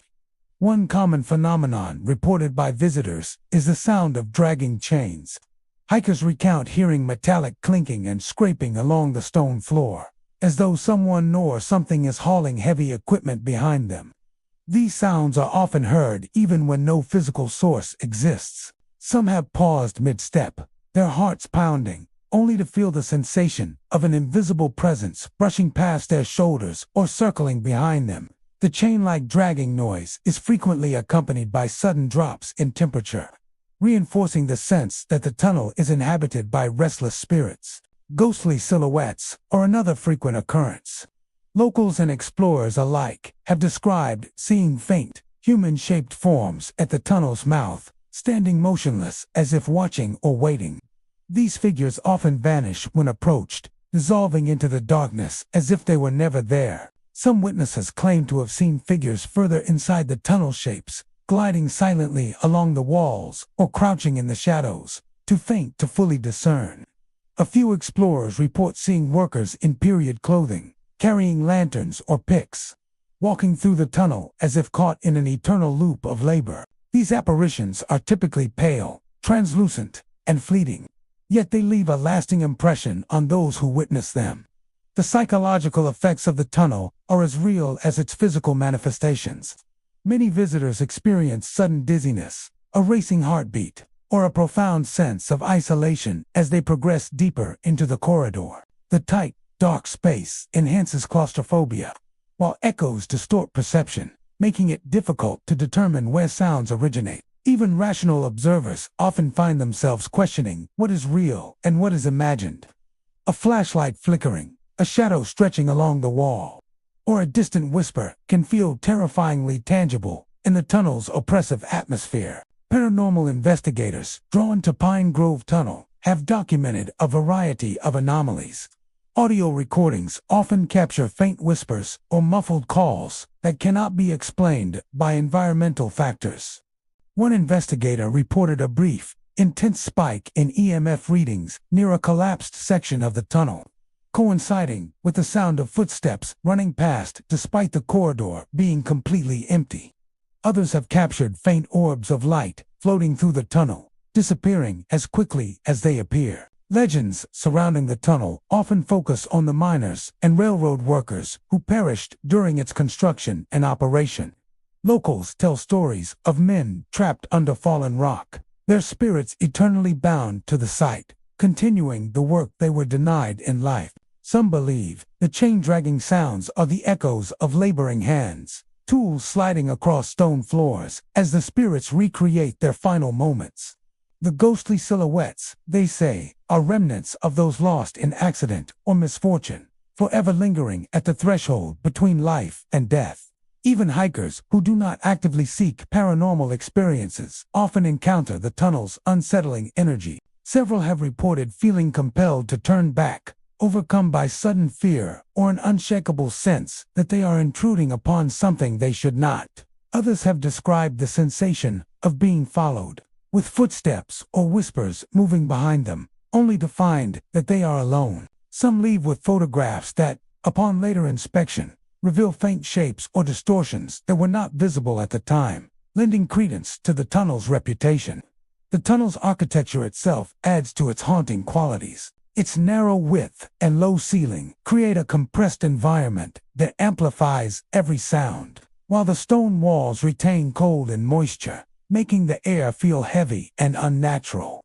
Shadows twist along the floor and walls, seemingly alive, responding to the light of a passing flashlight. The combination of history, legend, and physical conditions makes Pine Grove Tunnel an ideal environment for paranormal phenomena, attracting those seeking to witness the unexplained firsthand. As we emerge from the shadows of Pennsylvania's haunted tunnels, the echoes of the past linger in the air. The spirits of those who once walked these dark corridors seem to follow us, their whispers fading into the wind. But remember, the line between the living and the dead is thin, and some places are better left undisturbed. Thank you for joining me on this spine-chilling journey. If you dare, subscribe and stay tuned for more tales from the dark corners of our world. Until next time, Keep your lights bright and your steps light, because you never know what might be lurking in the shadows.